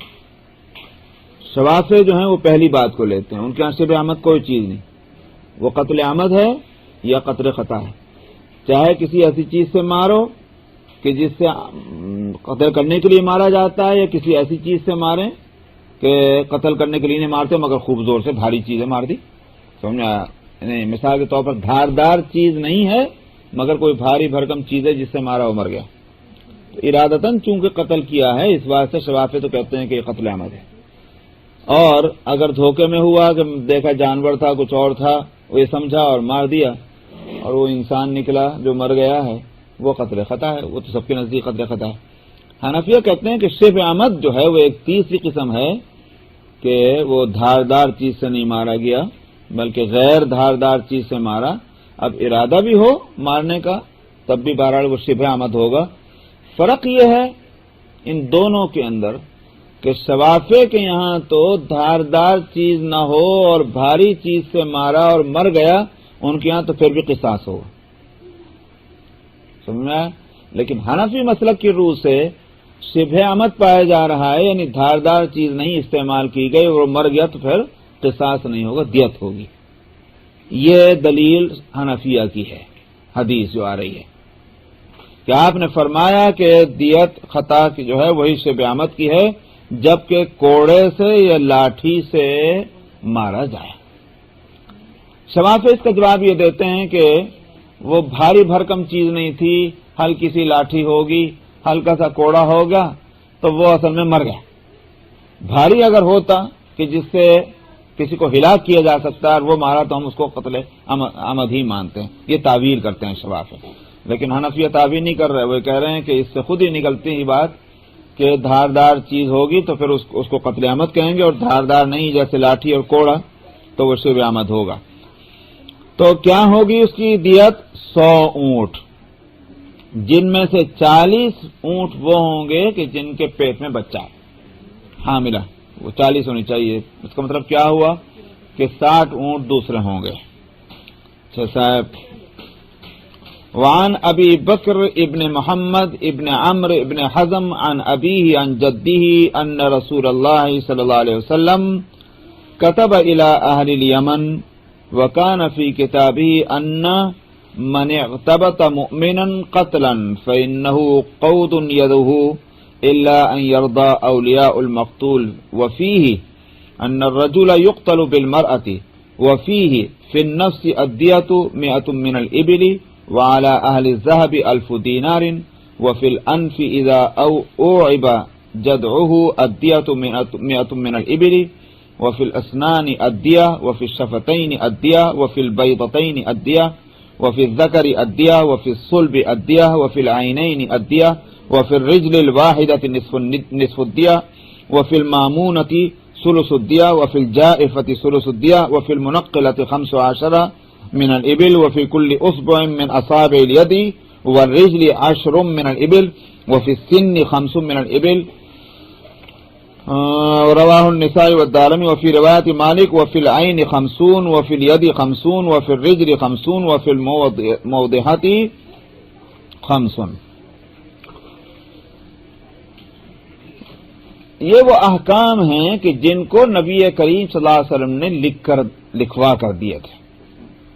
ہم ابن شعیب عن ابی عن جدی، اور جو ابن حزم، تو ابن حزم والے جو ہیں یہ جو ان کو نبی کریم صلی اللہ علیہ وسلم نے ان کے لیے لکھوا کر کچھ احکام بھیجے تھے، تو یہ بڑی اہم مسائل ہیں۔ اور ابن حزم کی صحیفہ تو معلوم نہیں کہاں چلا گیا آج تک اس کا، لیکن محدثین نے اس کو اپنی کتابوں میں لے لیا ہے، عامر ابن حزم کے اس صحیفے کو کہ جو نبی کریم صلی اللہ علیہ وسلم نے ان کے لیے لکھوایا تھا، اس میں احکام اور مسائل لکھوائے تھے، تو امام بخاری نے بھی اس کو پورا کا پورا لے لیا اور انہوں نے بھی.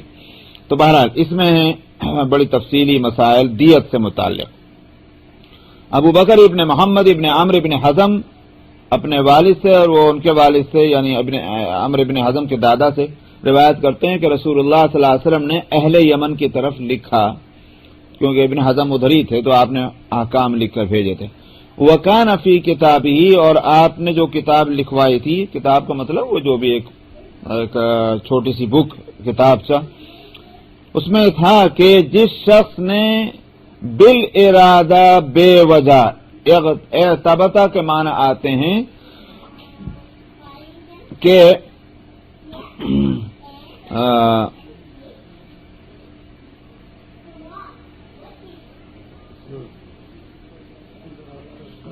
اچھا صاحب مگر ابلن کیا لفظ ہے، یہ کیا لفظ آ رہا وہ الٹنا ہی پڑے گا.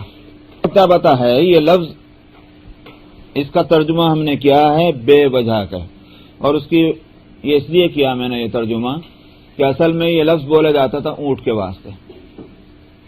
جب کسی اونٹ کو بغیر کسی زخم کے یا بغیر کسی بیماری کے ذبح کر دیں، حالانکہ اس کو کوئی وجہ نہیں تھی، مگر تو اس کو کہا جاتا تھا کہ یہ اعتبت الابلا. تو اس نے اور کہا یہ کہ صاحب اب اس کی ضرورت نہیں ہے، بیکار ہو گیا اونٹ، حالانکہ وہ بیکار نہیں ہوا تھا، بغیر کسی وجہ کے اس کو اعتبت کا لفظ وہاں آتا ہے. تو اس لیے وہ بغیر کسی وجہ کے کسی مومن کو قتل کیا تو آپ نے فرمایا کہ فَإِنَّهُ قَوْدٌ يَدُهُ، اس کو اس کے ہاتھ کی اس حرکت جو اس نے بالارادہ یہ حرکت کی تھی اس کی سزا اس کو ملے گی. قصاص میں قتل کیا جائے گا.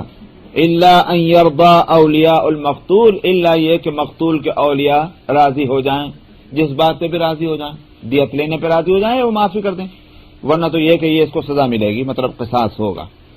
وفیہ، اور اس کتاب میں یہ بھی تھا کہ مرد قتل کیا جائے گا عورت کے بدلے میں، یعنی اگر کسی شخص نے کسی مرد نے کسی عورت کو قتل کر دیا تو یوں نہیں کہا جائے گا بھائی قاتل تو مرد ہے، عورت ہوتی تو ہم قتل کرتے، جیسا کہ جاہلیت میں تھا. جاہلیت میں یہی تھا کہ صاحب اگر قاتل برابر کا ہے جس کو قتل کر رہا ہے تو اس کو قتل کر دیتے تھے، ورنہ پھر اور گڑبڑ کرتے تھے. مثال کے طور پر اگر مالدار ہے تو نہیں قتل کرتے تھے، آزاد ہے غلام کو قتل کر دیا نہیں قتل کرتے تھے. اس پر یہاں تک ہوتا تھا انہوں نے کہا ہماری برادری بہت اونچی ہے، ہمارا آدمی اگر قتل کرے گا تو پھر یہ کہ اس کے بدلے میں کوئی قتل نہیں ہوگا، اور اگر تمہارے آدمی نے ہمارا آدمی قتل کر دیا تو ماریں گے، اس لیے کہ تم بہت نیچے درجے کے ہو. یہ سب جاہلیت کے کرشمے تھے. تو اس لیے آپ نے فرمایا تھا کہ مرد جو ہے وہ قتل کیا جائے گا عورت کے بدلے میں. اور اس کتاب میں یہ بھی تھا کہ جان کے بدلے کی دیت جو ہے وہ 100 اونٹ ہوگی، اور جن کے پاس سونے والوں پر 1000 دینار ہوں گے. اور یہیں سے پھر علماء نے مسئلہ نکالا، اور وہ بعض اور روایتیں ہیں یا حضرت عمر رضی اللہ عنہ کے فیصلے ہیں ان کی بنیاد پر کہ اگر چاندی ہو تو پھر 10,000، کیونکہ درہم اور دینار میں 1 اور 10 کا فرق ہوتا تھا، 10 درہم کا 1 دینار ہوتا تھا. تو اس واسطے 1000 دینار 1000 اشرفیاں، اگر چاندی کے سکے ہیں تو پھر وہ 10,000. تو یہ علماء نے لکھا. اچھا صاحب، مسئلہ جو ہے وہ یہ ہے کہ اس سے بظاہر تو یہ معلوم ہو رہا ہے کہ اگر اونٹ ہے کسی کے پاس تو اونٹ بدلے میں لیں گے، اور اگر اونٹ نہیں ہے سونا اس پر کیا ہے دینار ہے، اشرفیاں ہیں تو اشرفیاں لیں گے، اور درہم ہے تو درہم لیں گے. یہاں تک تو سب کا اتفاق ہے. مسئلہ یہ پیدا ہوتا ہے کہ اگر کسی شخص کے پاس اونٹ بھی ہیں اور اس کے پاس جو ہیں وہ اشرفیاں بھی ہیں، تب کیا کریں گے؟ اب وہ یوں کہے کہ میں تو اونٹ نہیں دیتا، میں تو اشرفیاں دیتا ہوں، تب کیا کریں گے؟ شباب پہ کہتے ہیں نہیں، اسے اونٹ ہی لیں گے. حنفیہ کہتے ہیں کہ نہیں، حنفیہ اور مالکیہ کہ نہیں، اگر وہ اونٹ نہیں دیتا اشرفیاں دیتا ہے تو اشرفیاں لیں گے اتنی جتنی حدیث میں آ رہی ہیں. یہ کوئی ضروری نہیں کہ ہم اس کو مجبور کریں اونٹنی کے دینے پر. یہ حنفیہ کا کہنا ہے اور مالکیہ کا. صاحب اب یہ تو ہوا جان کے بدلے میں. وفی الانفی، ناک اگر پوری جڑ سے کاٹ دی گئی ہو تو بھی پوری ایک دیت ہوگی 100 اونٹ کی. ایک بات اب یہاں سے آگے بڑھنے سے پہلے میں ایک اصول بتلا دوں. بات یہ ہے کہ انسان کو اللہ سبحانہ و تعالی نے جن صلاحیتوں کے ساتھ اور جن خوبصورتیوں کے ساتھ پیدا فرمایا ہے، ان میں سے جو بھی نقصان کرے گا کوئی شخص کسی کے باڈی میں، جسم میں، تو دیکھا جائے گا کہ وہ نقصان کس طرح کا ہے. اگر نقصان ایسا پہنچایا کہ وہ افادیت جو ہے وہ اس چیز کی ختم ہو گئی، اور اسی طرح سے اس کی وہ خوبصورتی اور حیت جو ہے وہ بگڑ گئی، سمجھ میں آیا نہیں؟ تو دیت پوری آئے گی. اور اگر ایسا ہے کہ افادیت ختم نہیں ہوئی پوری، یا خوبصورتی اس کی جو ہے وہ پوری ختم نہیں ہوئی ہے، تب اس صورت میں پوری دیت نہیں آئے گی بلکہ تھوڑی آئے گی. اب اس کی تفصیل آگے آ رہی ہے کتنی ہوگی، لیکن یہ اصول ذہن میں رہے تو پھر سمجھنا آسان ہوگا. چونکہ ناک کو پوری جڑ سے جب کاٹ دیا جائے تو عیبدار ہو گیا چہرہ پورا. سمجھ میں آیا؟ وہ جو ایک اللہ سبحانہ و تعالیٰ نے جو ایک اس کا ڈیزائن بنایا تھا وہ تو ختم ہوا، اور فائدہ اس کا جو تھا وہ بھی ختم ہوا ناک وغیرہ کا. تو افادیت بھی ختم ہوئی اور عیبدار ہو گیا ہے. تب اس صورت میں آپ نے یہ حکم دیا کہ پوری دیت ہوگی 100 اونٹ کی. اچھا صاحب، اور دانتوں کے اندر بھی اگر پورے دانت توڑ دیے گئے، 32 نکال دیا، تب اس صورت میں بھی کیا ہوگا؟ پوری دیت ہوگی. کیوں؟ اس لیے کہ افادیت بھی ختم ہوئی، پورے دانت نہیں رہے تو کھائے گا چبائے گا کہاں سے میاں، اور جو ہے وہ منہ بھی بگڑ گیا، وہ جو خوبصورتی تھی دانتوں کی وجہ سے وہ بھی گئی اور افادیت بھی گئی سارے دانت توڑ دینے کی وجہ سے. وفی الشفتین الدیہ، اور پورے ہونٹ جو ہیں دونوں اگر کوئی کاٹ دے تب بھی دیت ہوگی پوری کی پوری. وفی البیضتین الدیہ، دونوں خصیے جو ہیں وہ نکال دے کر کاٹ دے کوئی تو بھی پوری دیت آئے گی. وفی الذکر الدیہ، اور مرد کی پیشاب گاہ جو ہے وہ بھی پوری کاٹ دینے سے دیت ہوگی. وفی الصلب الدیہ، یہ ریڑھ کی ہڈی جو ہے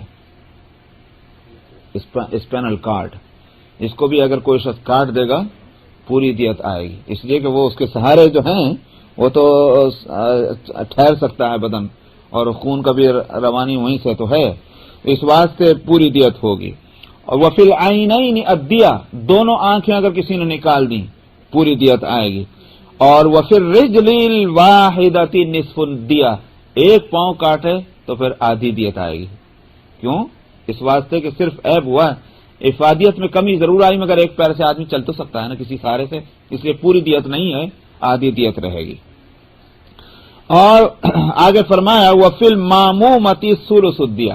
مامومہ کہتے ہیں ایسا زخم سر میں لگانا کہ جو دماغ کی جھلی کو ٹچ کر جائے، اس کو کہتے ہیں مامومہ. وہ زخم جو دماغ کی جھلی کو لگے تو اس کو اگر ایسا ہے تو اس کو فرمایا ثلث الدیہ، کیونکہ وہ ابھی دماغ کے اندر جب تک نہیں پہنچتی کوئی چیز وہ ٹھیک ہو سکتی ہے، تو 1/3 رہے گی. 1/3 کے مطلب کیا؟ 33 اونٹ سمجھنا یا 33.5. اچھا صاحب، وفی الجائفۃ ثلث الدیہ. جائفہ ایک ایسے زخم کو کہتے ہیں کہ جو معدے تک پہنچ جائے، کوئی چیز ایسی ماری کہ جو معدے تک اس کا زخم پہنچے، وہ جائفہ کہلاتا ہے. بعض حضرات کہتے ہیں کہ دماغ کے اندر بھی پہنچ جائے کوئی چیز تو اس کو بھی جائفہ کہیں گے، دونوں کے لیے لفظ بولا جاتا ہے. تو جائفہ کے اندر ثلث دیت 1/3 رہے گا. اس سے سمجھ میں آتا ہے کہ جائفہ کے معنی صرف وہی ہوں گے جو کیا نام ہے پیٹ کے اندر زخم کرے. وفی المنقلۃ 15 من الابل. منقلہ ایسے زخم کو کہتے ہیں کہ جس سے ہڈی جو ہے وہ ڈسلوکیٹ ہو جائے، اپنی جگہ سے ہل جائے، تو جوڑ ہل گیا، اس صورت میں تو آپ نے فرمایا کہ 15 اونٹ ہوں گے. وفی کل اصبع من اصابع الید والرجل 10 من الابل. اور ہر انگلی چاہے ہاتھ کی انگلیوں میں سے ہو یا پاؤں کی انگلیوں میں سے ہو 10 اونٹ ہوں گے. مطلب یہ ہے کہ یوں نہیں دیکھا جائے گا کہ ہاتھ کی انگلیوں میں تو 3 جوڑ ہیں اور پیر کی انگلیوں میں تو 1 ہی جوڑ ہے، یہ نہیں دیکھیں گے. انگلی برابر ہے، پیر کی ہو ہاتھ کی ہو، 10 اونٹ آئیں گے. وَفِي السِّنِّ خَمْسٌ مِّنَ الْإِبِلِ، اگر ایک دانت توڑا تو 5 اونٹ ہوں گے. اس روایت کو نسائی اور دارمی نے لیا ہے، اور امام مالک کی روایت میں، موطا امام مالک کی روایت میں ہے کہ آنکھ کے پھوڑ دینے میں، ایک آنکھ کے 50 اونٹ ہوں گے. اور دونوں آنکھوں میں کتنے تھے؟ 100 تھے نہیں، تو ایک میں 50. اور اسی طرح سے ایک ہاتھ اگر کسی نے کاٹ دیا تو 50 ہوں گے، اور ایک پیر کے کاٹ دینے میں 50 ہوں گے. وہ نصف دیت والی بات ہوگی. وَفِي الْمُوَضِّحَةِ خَمْسٌ، اور موضحہ ایک ایسے زخم کو کہا جاتا ہے کہ گوشت ہٹ جائے ہڈی کے اوپر سے، اس کو کہتے ہیں موضحہ. تو ایسا زخم لگایا تو 5 اونٹ اس کی دیت ہوگی. وان عامر بن شعیب، یہاں ایک سوال ہو سکتا ہے اس حدیث میں کہ ایک دانت کے توڑنے پر آپ نے کتنے اونٹ؟ 5 رکھے تھے، اور سارے دانت نکالے تو 100 رکھے تھے. تو دیکھا جائے تو یہ ایک دانت کی جو دیت ہے زیادہ ہو رہی، اس حساب سے ہو رہی نہیں ہو رہی. لیکن یہاں جیومیٹری کا حساب نہیں چلے گا، وہ یہاں یہی ہوگا. عقل تو یہ کہہ رہی ہے کہ جب آپ نے 100 اونٹ وہاں رکھے تھے تو پھر ایک دانت جو 32واں حصہ ہے تو 32واں ہی اس کے دیت آنی چاہیے. لیکن جب اللہ کے رسول نے فرما دیا 5 اونٹ، اب اس کے بعد کوئی عقل اور دلیل اس میں نہیں چلے گی. اس پر سب کا اتفاق ہے. یہ بھی عمدن کرنے پر ہے یا خطا بھی ہے؟ نہیں، یہ خطا پر ہے نا، خطان ہے. الا یہ کہ عمدن ہو، اور وہ جو ہیں ورثہ یا خود اگر وہ جس کو نقصان پہنچا ہے وہ دیت لینے پر راضی ہو جائے تب دیت. یہاں تو دیت بتائی جا رہی، سمجھ نہیں بات؟ جو ہے کہ یہ حساب سے ہوں گے اگر کوئی ڈاکٹر آگے آ رہا مسئلہ ہو. مطلب یہ کہ یہ بدلہ تو یہی ہوگا، بدلے کی تفصیل تو یہی ہوگی جو اب آ گئی ہے کہ ان نقصانات کا بدلہ اس طرح ہوگا. بدلے کی تفصیل تو یہ رہے گی، چاہے وہ قتل خطا ہو، شبہ عمد ہو، یا قتل عمد ہو اور جو صاحب حق جو ہیں وہ دیت کے لینے پر راضی ہو جائیں تو دیت اس طرح ہوگی، یا پھر دونوں جو فیصلہ کر لیں مل کر کے. لیکن اگر وہ یہ کہیں کہ ہم کو دیت چاہیے اور حکومت اس کے لیے قاعدے میں ہمارے لیے دیت مقرر، تو پھر یہ ہوگا. وعن عمرو بن شعيب عن أبي عن جدي قال قضى رسول الله صلى الله عليه وسلم في المواضح 5 من الإبل وفي الأسنان 5 من الإبل، رواه ابو داود والنسائی والدارمی. اچھا صاحب، عمرو بن شعیب اپنے والد سے اور وہ ان کے دادا سے روایت کرتے ہیں کہ رسول اللہ صلی اللہ علیہ وسلم نے فیصلہ فرمایا ہے مواضح میں. مواضح موضحہ کی جمع ہے، وہ بتا چکا ہوں اوپر کیا، ایسا زخم جو ہڈی کے اوپر سے گوشت کو ہٹا دے. آپ نے 5 اونٹوں کا فیصلہ دیا، اور دانتوں کے سلسلے میں ہر دانت کے بدلے میں 5 اونٹ کا فیصلہ دیا تھا. وعن ابن عباس قال جعل رسول اللہ صلی اللہ علیہ وسلم اصابع الیدین والرجلین سواء. ابن عباس رضی اللہ عنہما سے روایت ہے کہ نبی کریم صلی اللہ علیہ وسلم نے ہاتھوں اور پیروں کی انگلیوں کو برابر کا درجہ دیا تھا. تو وہ جو میں ابھی بتا چکا ہوں، اس میں جوڑوں کو نہیں دیکھیں گے، افادیت دیکھنا ہے. وعنہ قال قال رسول اللہ صلی اللہ علیہ وسلم الاصابع سواء والاسنان سواء الثنیۃ والضرس سواء هذه وهذه. ابن عباس رضی اللہ عنہما اس روایت ہے کہ رسول اللہ صلی اللہ علیہ وسلم نے انگلیوں کو برابر فرمایا اور دانتوں کو بھی برابر فرمایا. ثنیہ اور ضرس برابر ہیں. ثنیہ کہتے ہیں یہ سامنے کے جو 2 دانت ہیں، اوپر کے علیا اور نیچے کے سفلا، یہ سامنے کے بڑے دانت ثنیہ، اور ضرس جو ہیں وہ ہیں پیچھے کی ڈاڑھ. تو ویسے ڈاڑھ بڑی ہوتی ہے اس دانت کے مقابلے میں، مگر یوں نہیں دیکھے کہ یہ دانت چھوٹا ہے اور وہ دانت بڑا ہے، بلکہ یہ کہ دانت کے برابر ہی سب کا درجہ ایک ہی ہوگا. اور اسی حاضی وحاضی والخنصر والبنصر میں نے بتایا تھا کہ صاحب یہ جو ہے یہ انگلی اور یہ انگلی دونوں کا آپ نے فرمایا تھا کہ یہ ایک ہی درجہ رہے گا، یہ بنصر کہلاتی ہے، دونوں ایک ہی برابر ہیں. وعن عمرو بن شعيب عن أبي عن جدي قال خطب رسول الله صلى الله عليه وسلم عام الفتح ثم قال أيها الناس انه لا حلف في الاسلام وما كان من حلف في الجاهليه فان الاسلام لا يزيده الا شده المؤمنون يد على من سواهم يجير عليهم ادناهم ويرد عليهم اقصاهم يرد سراياهم على قاعدتهم لا يقتل مؤمن بكافر دية الكافر نصف دية المسلم لا جلب ولا جنب ولا يؤخذ صدقاتهم الا في دورهم وفي روایت قال دية المعاهد نصف دية الحر.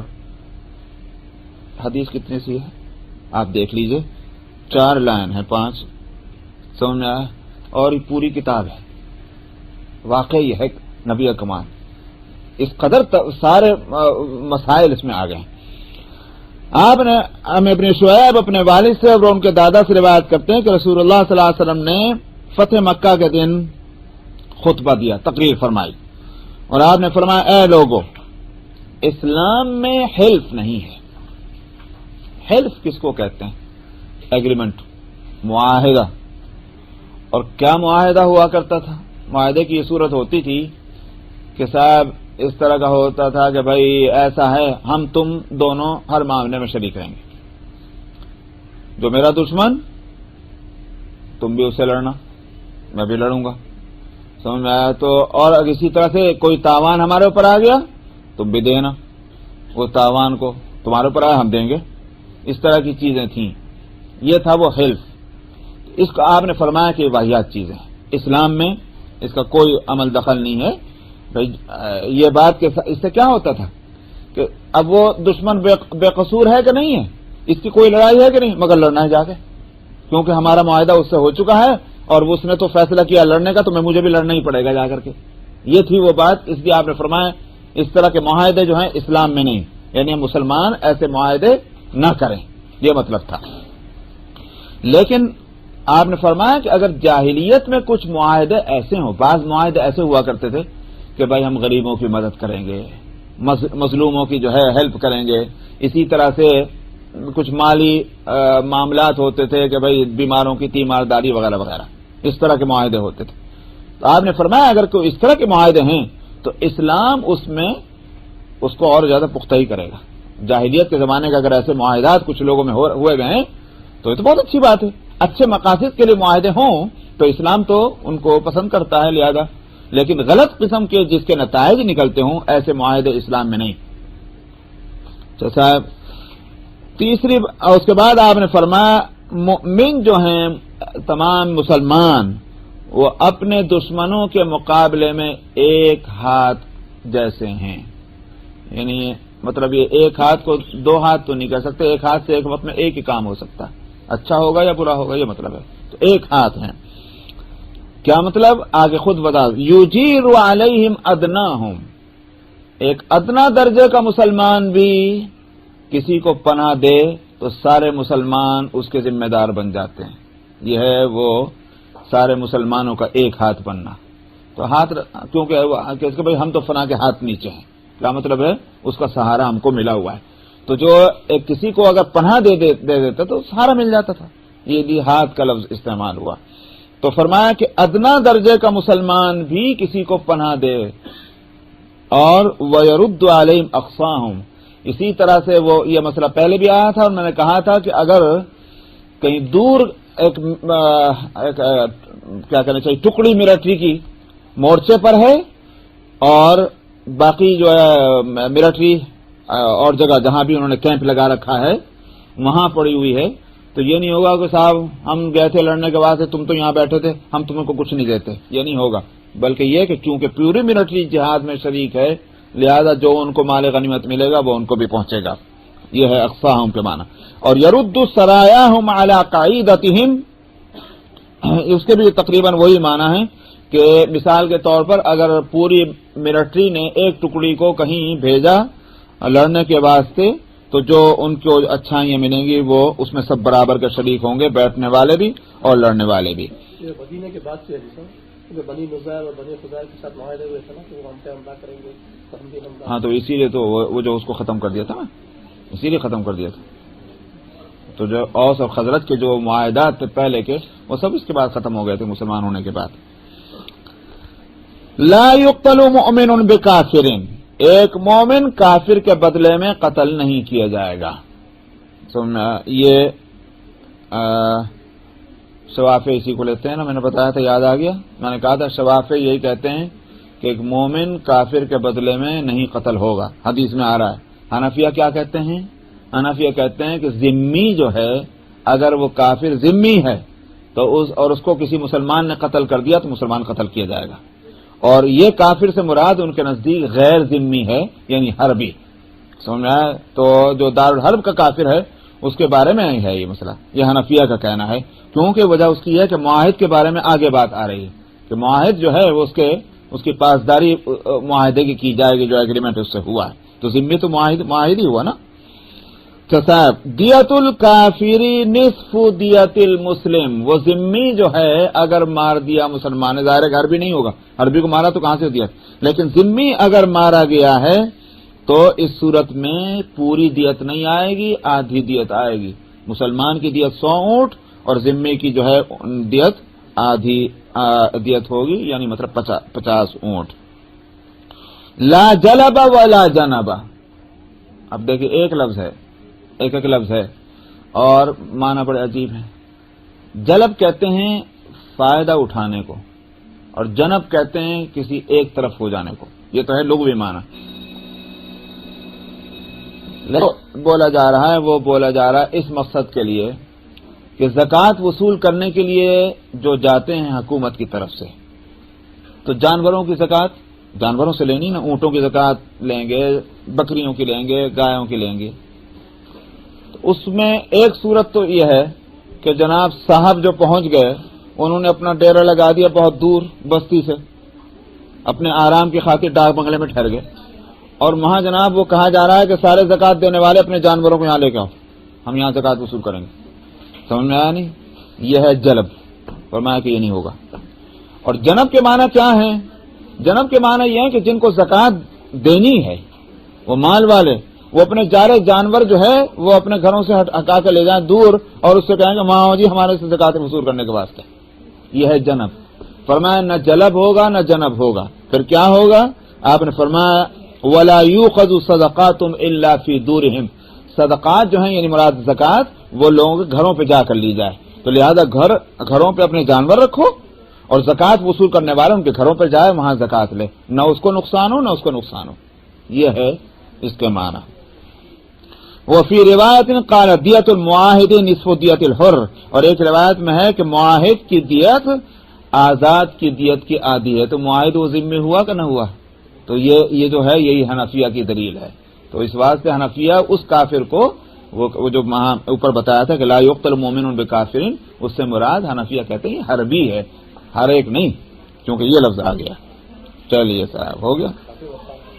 عن خشف ابن مالک عن ابن مسعود قال قضى رسول الله صلى الله عليه وسلم في دية الخطأ 20 بنت مخاض و20 ابن مخاض ذكور و20 بنت لبون و20 جزعة و20 حقة.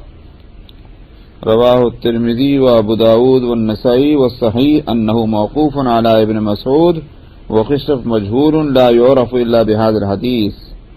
وروى في شرح السنة ان النبي صلى الله عليه وسلم ودى قتيل خيبر ب100 من ابل الصدقة وليس في اسنان ابل الصدقة ابن مخاض انما فيها ابن لبون.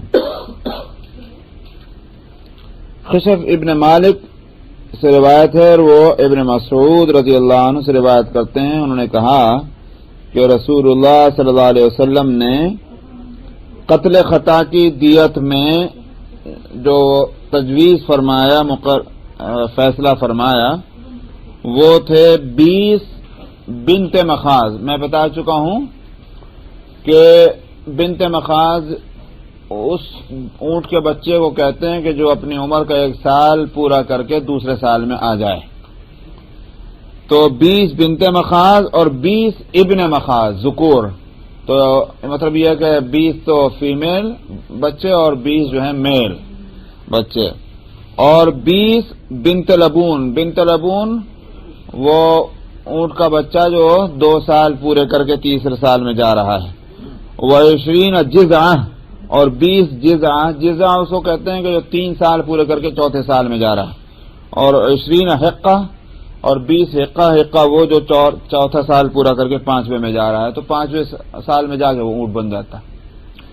تو اس طرح سے آپ نے تجویز فرمایا۔ یہ حنفیہ کی دلیل ہے، حنفیہ اسی طرح سے دیت تجویز کرتے ہیں، جبکہ شوافع جو ہیں وہ اس کو نہیں لیتے۔ ان کے ہاں تو یہ ہے کہ یہ جو ابن مخاض ہیں، یعنی جو 1 سال پورا کرنے کے بعد دوسرے سال میں جانے والے، تو نر بچوں کو چھوڑ کے بجائے وہ کیا کرتے ہیں، وہ کہتے ہیں 20 اونٹنیاں حمل والی پریگننٹ، وہ انہوں نے اس کو لیا، وہ حدیث اوپر گزر چکی ہے، وہ ان کی دلیل ہے۔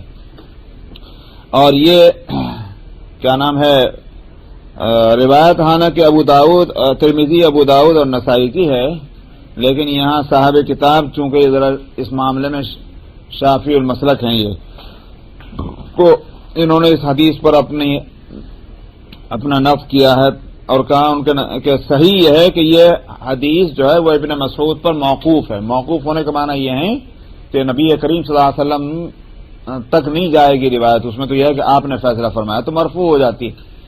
تو ابن مسعود نے خود یہ کہا، اس کا مطلب یہ ہے کہ ابن مسعود رسول اللہ صلی اللہ علیہ وسلم کا فیصلہ نقل نہیں کر رہے ہیں بلکہ اپنا فیصلہ دے رہے ہیں جو بھی ہے، تو موقوف ہے۔ اور خشف جو راوی ہیں، خشف ابن مالک، ان کے بارے میں یہ کہتے ہیں کہ وہ آدمی مجہول ہے۔ مجہول کے معنی یہ ہے کہ معروف نہیں ہے، لوگ محدثین کے ہاں، اور معروف اس کو کہیں گے کہ جس کے بایوگرافی محدثین کے ہاں معلوم ہو کہ بھئی اس کی بایوگرافی ہے، اور مجہول اس کو کہتے ہیں کہ اس کے بارے میں کچھ زیادہ بایوگرافی نہیں بتائی جا رہی ہے، وہ مجہول ہے محدثین میں۔ تو خشف جو ہیں مجہول ہیں اور نہیں جانے گئے سوائے اس حدیث کے، ایک ہی حدیث ان کی ہے بس، تو حدیثیں اور لاتے بھی نہیں ہے۔ اور شرح السنہ میں روایت کیا گیا ہے کہ نبی کریم صلی اللہ علیہ وسلم، یہ شرح السنہ کئی دفعہ آ چکی ہے، میں اس پہ ایک بات بتا دوں۔ اصل میں یہ جو ہے مشکات، یہ ہے المصابیح پہلے کتاب تھی، اور ایک اور تھی شرح السنہ۔ شرح السنہ جو ہے یہ ان کے استاذ طیبی کی لکھی ہوئی ہے، جہاں تک مجھے یاد آ رہا ہے، صاحب مشکات کے استاذ کی، مگر تھی وہ بہت مختصر۔ تو ان کی خواہش یہ ہوئی کہ یہ کتاب تفصیل سے ذرا آنی چاہیے، تو انہوں نے اپنے شاگرد جو ہیں ان سے کہا کہ تم اس طرح سے ایک کتاب مرتب کرو حدیث کی۔ تو صاحب مشکات نے یہ کتاب مرتب کر دی اور استاد کو دکھایا، استاد کو بہت پسند آئی۔ استاد نے کہا کہ اس کے شرح میں لکھوں گا۔ تو علامہ طیبی نے شرح مشکات لکھی ہے جو اب تک پرنٹ نہیں ہوئی تھی۔ اس کا مخطوطہ جو ہے وہ ایک تو اس کی کاپی دیوبند کے لائبریری میں تھی، اور دوسری مجھے پتا چلا کہ علی گڑھ کی یونیورسٹی میں تھی۔ میں اس کی کاپی لایا کیونکہ ہماری خواہش یہ تھی کہ کسی طرح چھپ جائے۔ میں لا کے رکھا، مگر وہ کچھ حالات ہم کو موافق نہ ہوئے، اور نتیجہ اس کا یہ ہوا کہ میں اس کو تقریباً میرا خیال یہ کہ 4-5 لاکھ روپئے کا وہ تھا اس وقت خرچ۔ پھر ہم یہاں گئے، وہ ختم ہو گیا۔ اب معلوم ہوا کہ پاکستان میں کس نے چھاپ دیا ہے، طیبی کو۔ تو طیبی جو ہے اس لحاظ سے بہت اہم کتاب ہے شرح مشکات میں کہ یہ صاحب مشکات کے استاد کی لکھی ہوئی ہے، جن کی ہدایت اور مشورے پر شاگرد نے یہ کتاب لکھی تھی۔ تو اصل میں یوں ہے، تو شرح السنہ بھی اصل کتاب ہے۔ تو شرح السنہ میں روایت کیا گیا ہے کہ نبی کریم صلی اللہ علیہ وسلم نے ادا کی ہے خیبر کے ایک مقتول کی دیت کو 100 اونٹ صدقے کے لے کر کے، صدقے کے اونٹوں سے اس لیے دیا کہ وہ اور تھا ہی نہیں کوئی مستحق دینے کی اہلیت رکھنے والا، تو آپ نے اب وہ قاتل وہی مقتول کے ورثاء کو دینا تھا، اور قاتل کے ورثاء میں جو ہے دینے کی اہلیت نہیں تھی، تو آپ نے صدقے کے اونٹوں سے دیا، وہ دیت دی۔ اور اس میں ان صدقے کے ان اونٹوں میں ابن مخاض کوئی ہوتا ہی نہیں، تھا ہی نہیں کوئی، تو اس واسطے جب تھا نہیں تو آپ دیتے کہاں سے؟ انما فیہا ابن لبون، اس کے اندر ابن لبون تھے، یعنی بنت مخاض کے بجائے۔ اس کا جواب حنفیہ کی طرف سے یہ دیا جاتا ہے اس حدیث کا کہ آپ نے جو دیا ہے وہ چونکہ نہیں تھے تو بمد زائد تبرعاً دے دیا، اور ظاہر ہے کہ اس کا اختیار آپ کو تھا، نبی کریم صلی اللہ علیہ وسلم کو آپ نے تبرعاً ایسا کیا ہے، لیکن اصل قانون وہی رہے گا جو پہلی حدیث آ گئی، یہ حنفیہ کا جواب ہے۔ وعن عمرو بن شعيب عن أبي عن جدي قال كانت قيمة الدية على عهد رسول الله صلى الله عليه وسلم 800 دينار أو 8000 درهم، ودية أهل الكتاب يومئذ النصف من دية المسلمين، قال فكان كذلك حتى استخلف عمر فقام خطيبا فقال إن الإبل قد غلت، قال ففرضها عمر على أهل الذهب 1000 دينار وعلى أهل الورق 12,000 وعلى أهل البقر 200 بقرة وعلى أهل الشاء 2000 شاة وعلى أهل الحلل 200 حلة، قال وترك دية أهل الذمة لم يرفعها فيما رفع من الدية۔ یہ دیکھیں وہ حدیث اوپر گزری ہے ابو بکر ابن محمد ابن عمرو ابن حزم کی، وہ لمبی چوڑی حدیث جو گزر چکی ہے، اس صفحے میں نہیں ہوگی، پہلے والے میں ہوگی وہ، ہاں اس میں یہ بات گزر چکی ہے کہ یعنی اگر کسی کے پاس اشرفیاں ہیں تو 1000 دینار، 1000 اشرفیوں کی بات آئی تھی وہاں، اور وہاں میں نے کہا تھا کہ جی اگر اشرفیاں نہیں ہیں، کسی کے پاس درہم ہے، یہ مطلب یہ کہ چاندی ہے، تو پھر وہ میں نے کہا تھا اس کے بدلے میں 1000 دینار کے جو ہوگا تو 100,000 ہو جائیں گے، 100,000 درہم، یہ میں نے کہا تھا وہاں۔ اس حدیث میں ذرا اور تھوڑی اس کی ہسٹری آ رہی ہے۔ عمرو بن شعیب اپنے والد سے اور وہ ان کے والد سے روایت کرتے ہیں کہ دیت کی ویلیو، قیمت نبی کریم صلی اللہ علیہ وسلم کے زمانے میں 800 دینار تھی، اور 8000 درہم کیا کرے 800 درہم تھی، دینار تھی، یا 8000 درہم تھے، اور اہل کتاب کی دیت جو مسلمانوں کی تھی اس زمانے میں مسلمانوں کی دیت سے نصف تھی۔ کتنی ہو گئی نصف میں؟ 400 دینار اور 4000 درہم۔ تو راوی کہتے ہیں عمرو بن شعیب کے یا ان کے دادا کہ یہ اسی طرح چلتا رہا، مطلب یہ کہ نبی کریم صلی اللہ علیہ وسلم کے زمانے میں یہ رہا، حضرت ابوبکر کے خلافت کے زمانے میں یہ رہا، یہاں تک کہ حضرت عمر جب خلیفہ بنائے گئے تو انہوں نے ایک روز تقریر کی، خطبہ دیا، اور انہوں نے کہا اونٹ کی قیمت اب بڑھ گئی ہے، غلط بہت مہنگا ہو گیا اونٹ، لہذا انہوں نے حضرت عمر نے مقرر فرما دی دیت سونے والے یعنی جو اشرفیوں والے ان کے پاس ان کے لیے 1000 دینار، اور جو چاندی والے ہیں ان کے لیے 12000 درہم، اور گائے والے جو ہیں ان کے اوپر 200 گائے، اور بکریاں جو رکھتے ہیں ان کے اوپر 2000 بکریاں، اور جن کے پاس کپڑے ہیں، کپڑے کا بزنس ہے جو بھی ہے تو کپڑے ہیں، ان کے اوپر 200 جوڑے۔ تو جوڑوں کے بارے میں محدثین اور علماء کہتے ہیں کہ اس کا منیمم جو ہوگا، یعنی مطلب یہ ہے کہ جس سے کم نہیں کر سکتے، وہ ایک طرح کی اوپر جو چیز پہننے کی ہو، چاہے وہ قمیص ہو، شرٹ، اور یا چادری ہو جس سے قمیص بن سکتی ہو، یا اور ایک نیچے، تو نیچے ٹانگوں کے لیے ایک اور ایک اوپر کے واسطے، تو کہہ سکتے ہیں کہ بھئی چاہے تو ایک لنگی ہو اور ایک چادر ہو، جیسے وہ زمانے میں رواج تھا، یہ پہن لیا کرتے تھے۔ آج کے زمانے میں جو ہے ہندوستان پاکستان میں بھئی ایک شلوار دے دو، ایک قمیض دے دو، اور یہاں تو ایک پینٹ دے دو اور ایک وہ شرٹ دے دو، چھٹی ہو گئی۔ یہ ہیں 200 جوڑے۔ قال وتر، راوی کہتے ہیں کہ حضرت عمر رضی اللہ عنہ نے ذمیوں کی دیت کو جوں کے توں رکھا، وہ جو اس وقت سے نصف چلی آ رہی تھی تو 400 اشرفیاں اور 4000 درہم، اس میں انہوں نے اضافہ نہیں کیا، وہ جوں کے توں رکھا انہوں نے۔ وعن ابن عباس عن النبی صلی اللہ علیہ وسلم انہ جعل الدیۃ،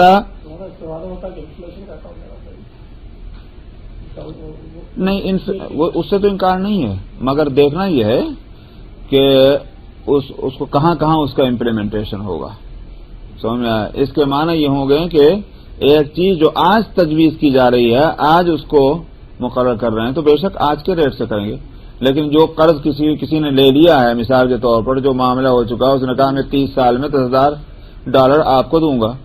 سمجھ میں آیا؟ تو جو معاملہ اس کو ہی دیکھیں گے، $10,000 ہی لیں گے.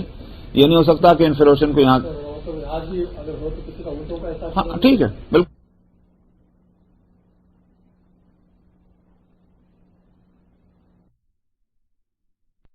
وعن عمرو بن شعيب عن أبيه عن جده قال كان رسول الله صلى الله عليه وسلم يقوم دية الخطأ على أهل القرى 400 دينار أو عدلها من الورق ويقومها على أسمان الإبل فإذا غلت رفع في قيمتها وإذا هاجت رخص نقص من قيمتها. وبلغت على عهد رسول الله صلى الله عليه وسلم ما بين 400 دينار إلى 800 دينار وعدلها من الورق 8,000 درهم. قال وقضى رسول الله صلى الله عليه وسلم على أهل البقر 200 بقرة وعلى أهل الشاة 1000 شاة. وقال رسول الله صلى الله عليه وسلم إن العقل ميراث بين ورثة القتيل. وقضى رسول الله صلى الله عليه وسلم أن عقل المرأة بين عصبتها ولا يرث القاتل شيئا. عمرو بن شعیب اپنے والد سے اور وہ ان کے والد سے یعنی عمرو بن شعیب کے دادا سے روایت کرتے ہیں کہ رسول اللہ صلی اللہ علیہ وسلم نے قتل خطا کی دیت گاؤں والوں کے اوپر 400 دینار مقرر فرمائے تھی یا جو اس کے برابر چاندی کے سکے ہوں. اس زمانے میں وہی تھا، 400 دینار کا مطلب 4,000 درہم. وَيُقَوِّمُهَا اور آپ نے دیت تجویز فرمائی اونٹوں کی قیمت کی بنیاد پر. جب اس کی قیمتیں بڑھ جاتی تھیں اور یا اسی طرح سے جب تو آپ کیا کرتے تھے، دیت بڑھاتے، اور جب اس کی قیمتیں گھٹ جاتی تو آپ دیت کو گھٹا دیتے. یہ تھی وہ صورت. تو معلوم ہوتا اس حدیث سے یہ مسئلہ کھل گیا کہ عمرو بن شعیب کی روایت میں اور ابن عباس کی روایت میں جو بظاہر ٹکراؤ معلوم ہو رہا تھا وہ ٹکراؤ نہیں ہے، وہ یہاں آ کر بات کھل گئی. اسی لیے تو کہتا ہوں کہ ساری حدیثیں جب تک سامنے نہ ہو تو فقیہ جو ہے وہ اس کے لیے بہت مشکل ہے. سمجھنا، ایک حدیث پڑھ کے بعض لوگ جو ہیں خالی بخاری کا ترجمہ پڑھ کے مجتہد ہو جاتے ہیں. کہاں سے ہو جائیں گے؟ ساری روایتیں بخاری میں تھوڑی آتی ہیں. ہاں تو عمرو بن تو یہ ہوا اور وبلغت اور نبی کریم صلی اللہ علیہ وسلم کے زمانے میں جو یہ پہنچ گئی تھی اس کی قیمت کہیے وہ 400 دینار سے لے کر 800 دینار کے درمیان قیمت گھٹتی اور بڑھتی رہی ہے، اور اس کے برابر چاندی میں جو بھی ہو 8,000 درہم تک پہنچتی رہی. راوی کہتے ہیں کہ رسول اللہ صلی اللہ علیہ وسلم نے گائے والوں کے اوپر 200 گائے اور بکریوں والوں کے اوپر 2,000 بکریاں یہ تجویز فرمائیں. اور نبی کریم صلی اللہ علیہ وسلم نے فرمایا کہ یہ جو عقل کا مطلب وہی دیت جو ہے وہ میراث بن جائے گی مقتول کے ورثہ کے درمیان. وہ تو سمجھا، وہ تو بیچارے کا انتقال ہو گیا. اب انتقال ہو گیا، جیسے اس کا ترکہ ہوگا ویسے یہ دیت تقسیم کر دی جائے گی.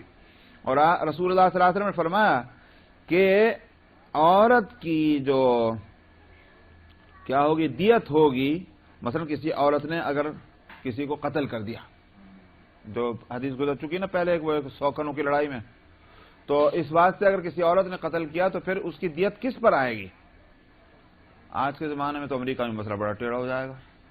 بعض دفعہ تو عورت مرد سے زیادہ ہی کما رہی تو کہیں کو پھر وہ اسباب کو پریشان کریں گے. وہاں تو یہ ہے کہ جب عورت گھر میں ہے اور وہ کماتی نہیں ہے تو اس صورت میں آپ نے عورت کی دیت کو فرض کیا تھا اس کے اسباب کے اوپر، اس پہ تقسیم کر دیا تھا تم دو جا کر کے. اور آخری مسئلہ اس کا حدیث کا یہ ہے قاتل کسی چیز کا وارث نہیں ہوگا. یعنی کیا مطلب؟ اگر کسی شخص نے کسی کو قتل کیا اور ہوئے ایسے واقعات، کیوں قتل کیا؟ ارے اس کا مال مجھے مل جائے گا، سمجھا، کل کا انتظار کرنے کے بجائے آج ہی چھٹی کر دو. تو اس کا آپ نے فرمایا کہ قاتل کسی چیز کا وارث نہیں ہوگا. یا آپ نے اس لیے کہ مقتول کا اگر وہ وارث بن رہا ہے تو قتل کرنے کے نتیجے میں اس کے وہ حق ختم ہو گیا. صاحب وعنہ عن ابیہ عن جدہ ان النبی صلی اللہ علیہ وسلم قال اقلو شبہ العمد مغلظ مثل اقل العمد ولا يقتل صاحبہ. اور انہی سے کن سے عمرو بن شعیب سے روایت ہے، اور وہ اپنے والد سے اور اپنے دادا سے روایت کرتے ہیں کہ نبی کریم صلی اللہ علیہ وسلم نے فرمایا شبہ عمد کی دیت جو ہے وہ بڑی بھاری ہے، جیسے عمدن قتل کرنے کی دیت رہے گی، یعنی پوری ہوگی، وہاں آدھی نہیں، لیکن اتنا ہوگا کہ اس کا جو شبہ عمد والا یعنی جس نے قتل کیا ہے وہ بدلے میں قتل نہیں کیا جائے گا. تو یہاں سے حنفیہ کی دلیل مل گئی. حنفیہ نے میں نے کہا تھا 3 قسمیں بتائی تھی، قتل عمد، شبہ عمد، قتل خطا. تو قتل خطا جو ہے اس کی دیت تو گزر چکی ہے، اور قتل شبہ عمد جس میں نے کہا تھا کہ اس کی صورت یہ ہے کسی ایسی چیز سے مارنا کہ جو دھاردار نہ ہو اور مر جائے، وہ شبہ عمد ہے. تو اس صورت میں وہ قتل تو نہیں کیا جائے گا قاتل، مگر اس کی دیت بڑی بھاری رہے گی. وعنہ عن ابی، اب یہیں چھوڑ دیجئے بھائی، اب تو نمبر 759 759 اور صفحے کی پہلی حدیث ہے 3359 3359.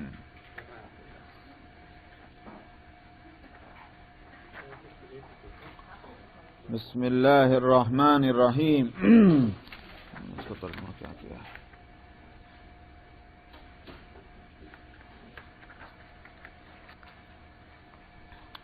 عن سہل بن سعد ان رجلا اطلع في جحر في باب رسول الله صلى الله عليه وسلم ومع رسول الله صلى الله عليه وسلم مدرا يحك به رأسه فقال لو أعلم أنك تنظرني لطعنت به في عينيك إنما جعل الاستئذان من أجل البصر.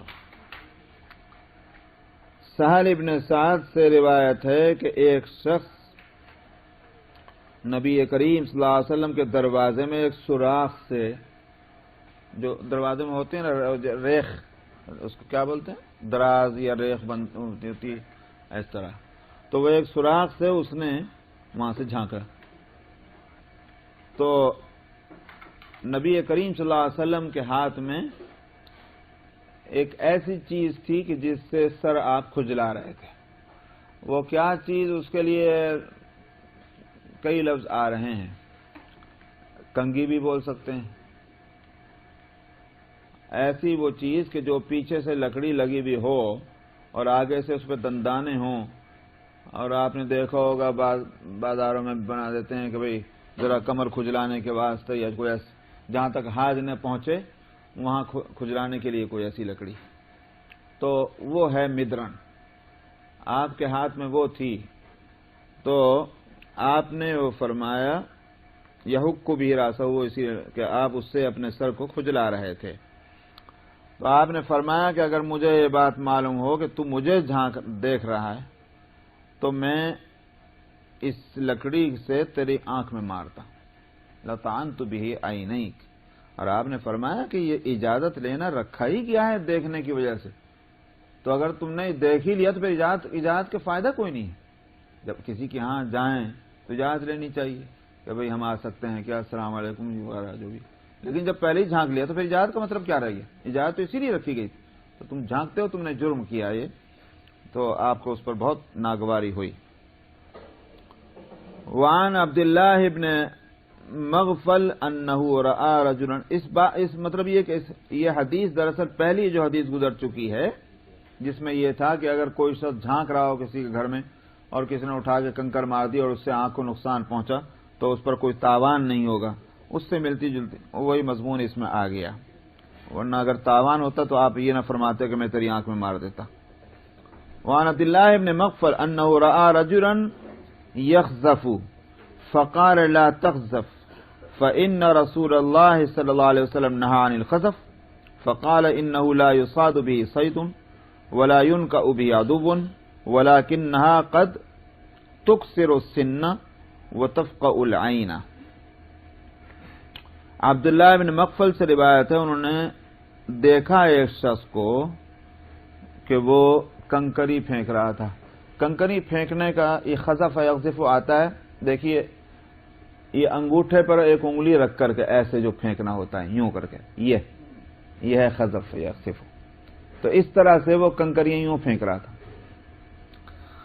تو انہوں نے کہا کہ یہ اس طرح کنکری مت پھینکو اس لیے کہ رسول اللہ صلی اللہ علیہ وسلم نے اس طرح کنکری پھینکنے سے منع فرمایا اور آپ نے فرمایا کہ اس سے نہ تو کوئی شکار ہو سکتا ہے اور نہ اس سے دشمن کا ناش کیا جا سکتا ہے. ستیہ ناش لا ينکو کے معنی وہی میں اردو میں جو ترجمہ کر رہا ہوں وہ زیادہ اس کے قریب ہوگا. نہ دشمن کا ستیہ ناش کیا جا سکتا ہے یعنی اس کو کوئی نقصان نہیں پہنچایا جا سکتا. وَلَكِنَّهَا قَدْ تُكْسِرُ السِّنَّ لیکن ایسا ہو سکتا ہے کہ اس سے کسی کا دانت ٹوٹ جائے یا آنکھ پھوٹ جائے. اس واسطے اس طرح کنکریاں نہیں پوری طاقت سے جاتی ہے یہ جو ہے اس واسطے آپ نے فرمایا کہ ایسا نہ کیا کرو. وعن ابی موسیٰ قال قال رسول اللہ صلی اللہ علیہ وسلم اذا مر احدكم في مسجدنا وفي سوقنا ومعه نبل فليمسك على نصالها ان يصيب احدا من المسلمين منها بشيء. حضرت ابو موسیٰ اشعری سے روایت ہے انہوں نے کہا کہ رسول اللہ صلی اللہ علیہ وسلم نے فرمایا جب تم میں سے کوئی شخص ہماری مسجد میں یا ہمارے بازار میں سے گزرے اور اس کے ساتھ تیر ہو تو اس کو چاہیے کہ اس کے نوک کو نصال وہ حصہ ہے کہ جہاں دھار ہوتی ہے اس میں ہوگا نا مطلب یہ کہ نوک بنی ہوئی ہو یا جہاں اس کے تو آپ نے فرمایا کہ اس کے دھار والے حصے کو چاہیے کہ اپنے ہاتھ میں پکڑ کے رکھے کیونکہ کہیں ایسا نہ ہو کہ مسلمانوں میں سے کسی کو وہ لگ جائے. اب لکڑ اتنی لمبی ہے اب لے کے یوں چل رہے ہیں سمجھ میں نہیں ہے لگ جائے کسی کے تو تکلیف ہو. اس لیے آپ نے فرمایا کہ اس کے جو دھار نوک والا حصہ ہے دھار والا حصہ اس کو پکڑ اپنے ہاتھ میں پکڑ لینا چاہیے تاکہ وہ کسی کے نہ لگے. وعن ابی ہریرہ قال قال رسول اللہ صلی اللہ علیہ وسلم لا يشیر احدکم علی اخیہ بالسلاح فإنه لا يدری لعل الشیطان ينزع فی یدہ فیقع فی حفرۃ من النار. واقعی نبی کی نظر بھی کہاں کہاں تک گئی اور کن کن باتوں سے یہی ہے وہ ادب زندگی کے آداب. ابو ہریرہ سے روایت ہے کہ رسول اللہ صلی اللہ علیہ وسلم نے فرمایا تم میں سے کوئی شخص کسی ہتھیار کے ذریعے سے اپنے بھائی کی طرف اشارہ نہ کرے.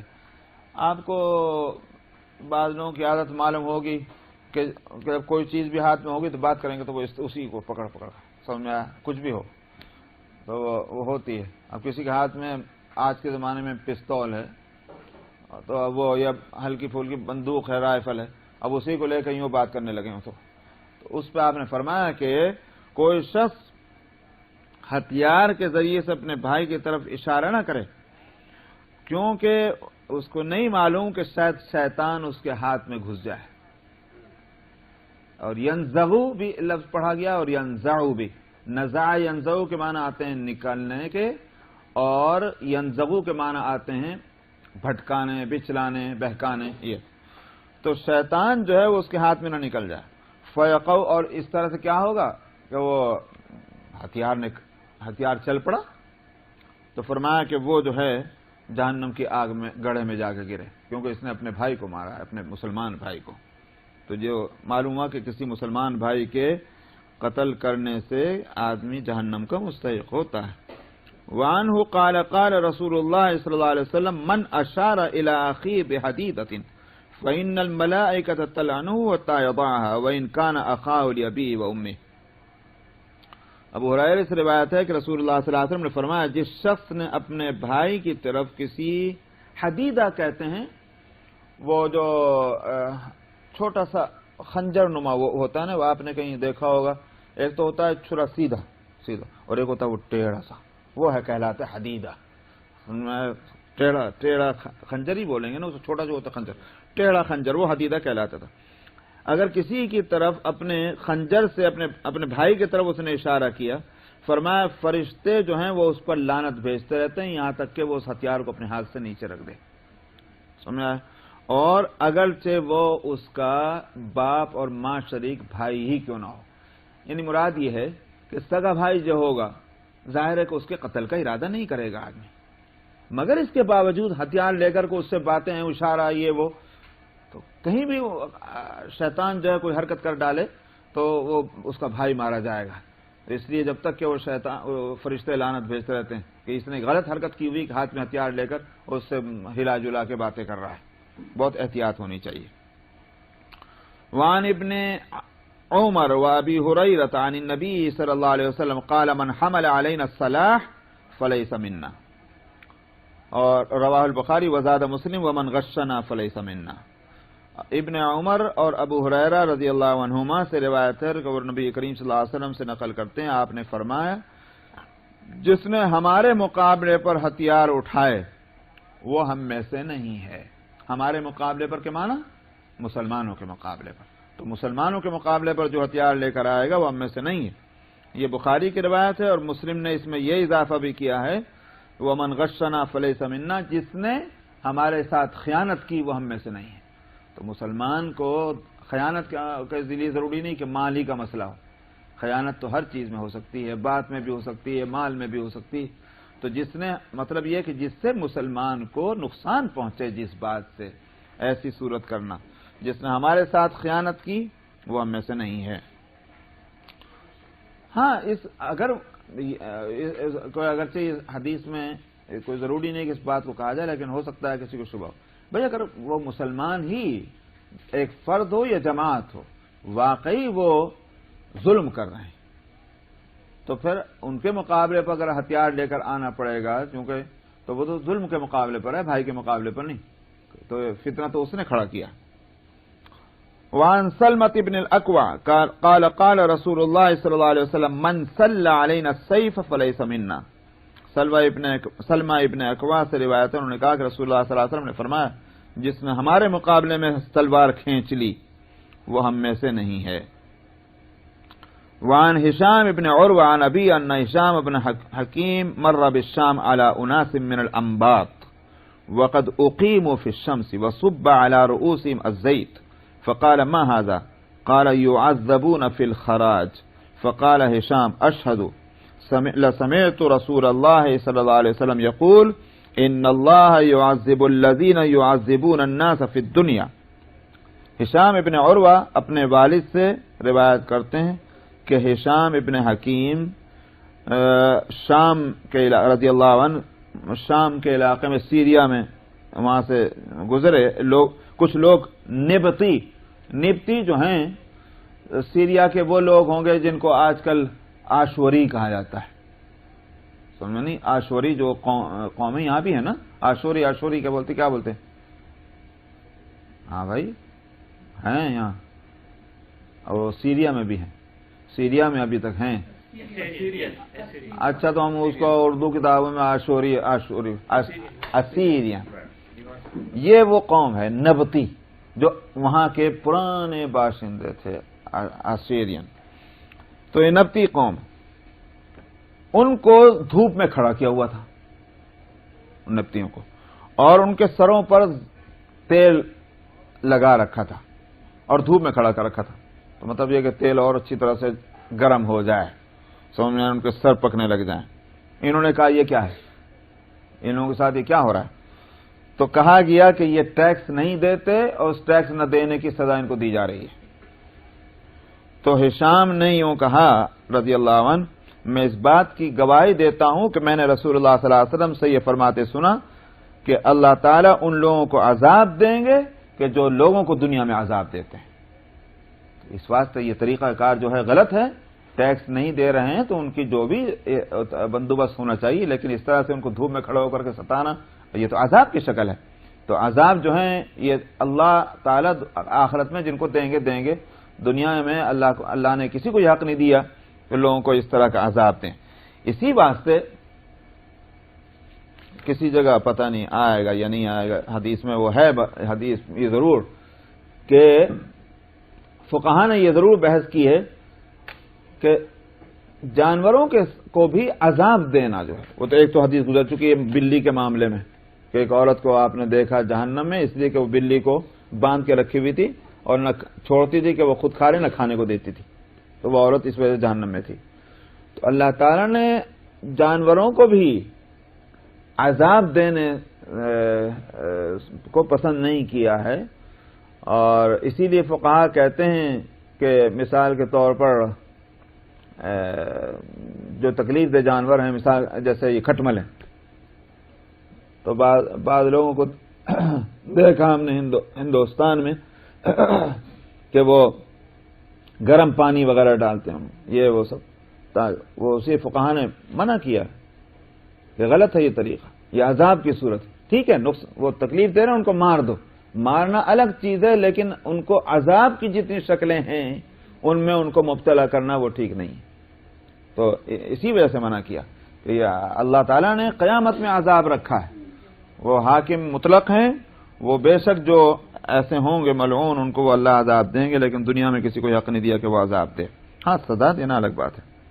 وعن ابی ہریرہ قال قال رسول اللہ صلی اللہ علیہ وسلم یوشک ان طالت بک مدہ ان ترى قوما فی ایدیہم مثل اذناب البقر یغدون فی غضب اللہ ویروحون فی سخط اللہ وفی روایت ویروحون فی لعنت اللہ۔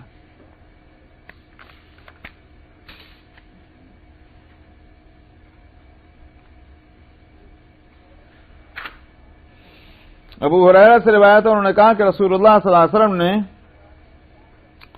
فرمایا کہ اس بات کا خطرہ ہے کہ ایک لمبی مدت گزرے گی تو تم ایک قوم کو دیکھو گے، ان کے ہاتھوں میں وہ چیز ہوگی ایسی جیسی گائے کی دم ہوتی ہے، مراد یہ تھے کہ کوڑا، تو وہ چمڑے کا وہ کوڑا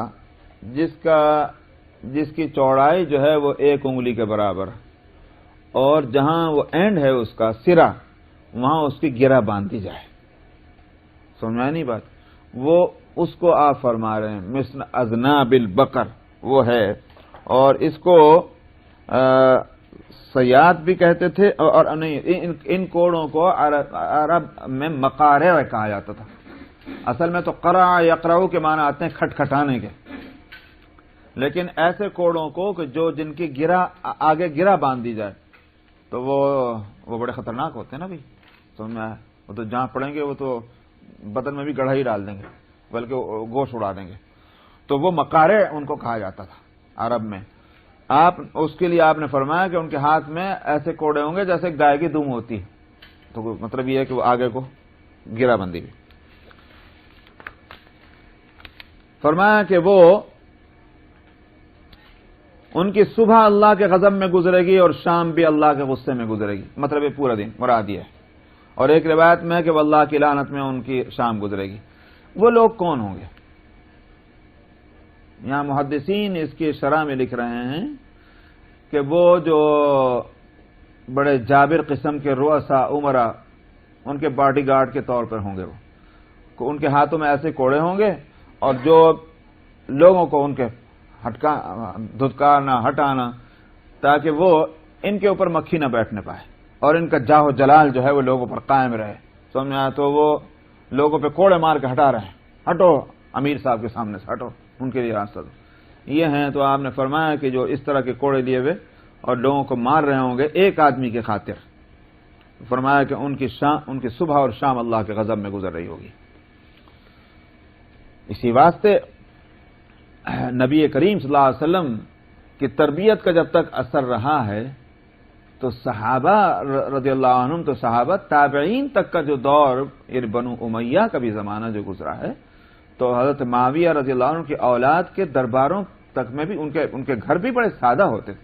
یہ بنو عباس کا زمانہ جو آیا وہاں سے حقیقتاً شہنشاہیت جو ہے کہ وہ محلات اور ان کے پاس نقیب اور چوبدار وہاں کھڑے ہوتے تھے، وہ وہاں سے تباہی شروع ہوئی ہے۔ تو اور خرابیاں تھیں بنو امیہ میں، لیکن سادگی ضرور باقی تھی ان کے ہاں.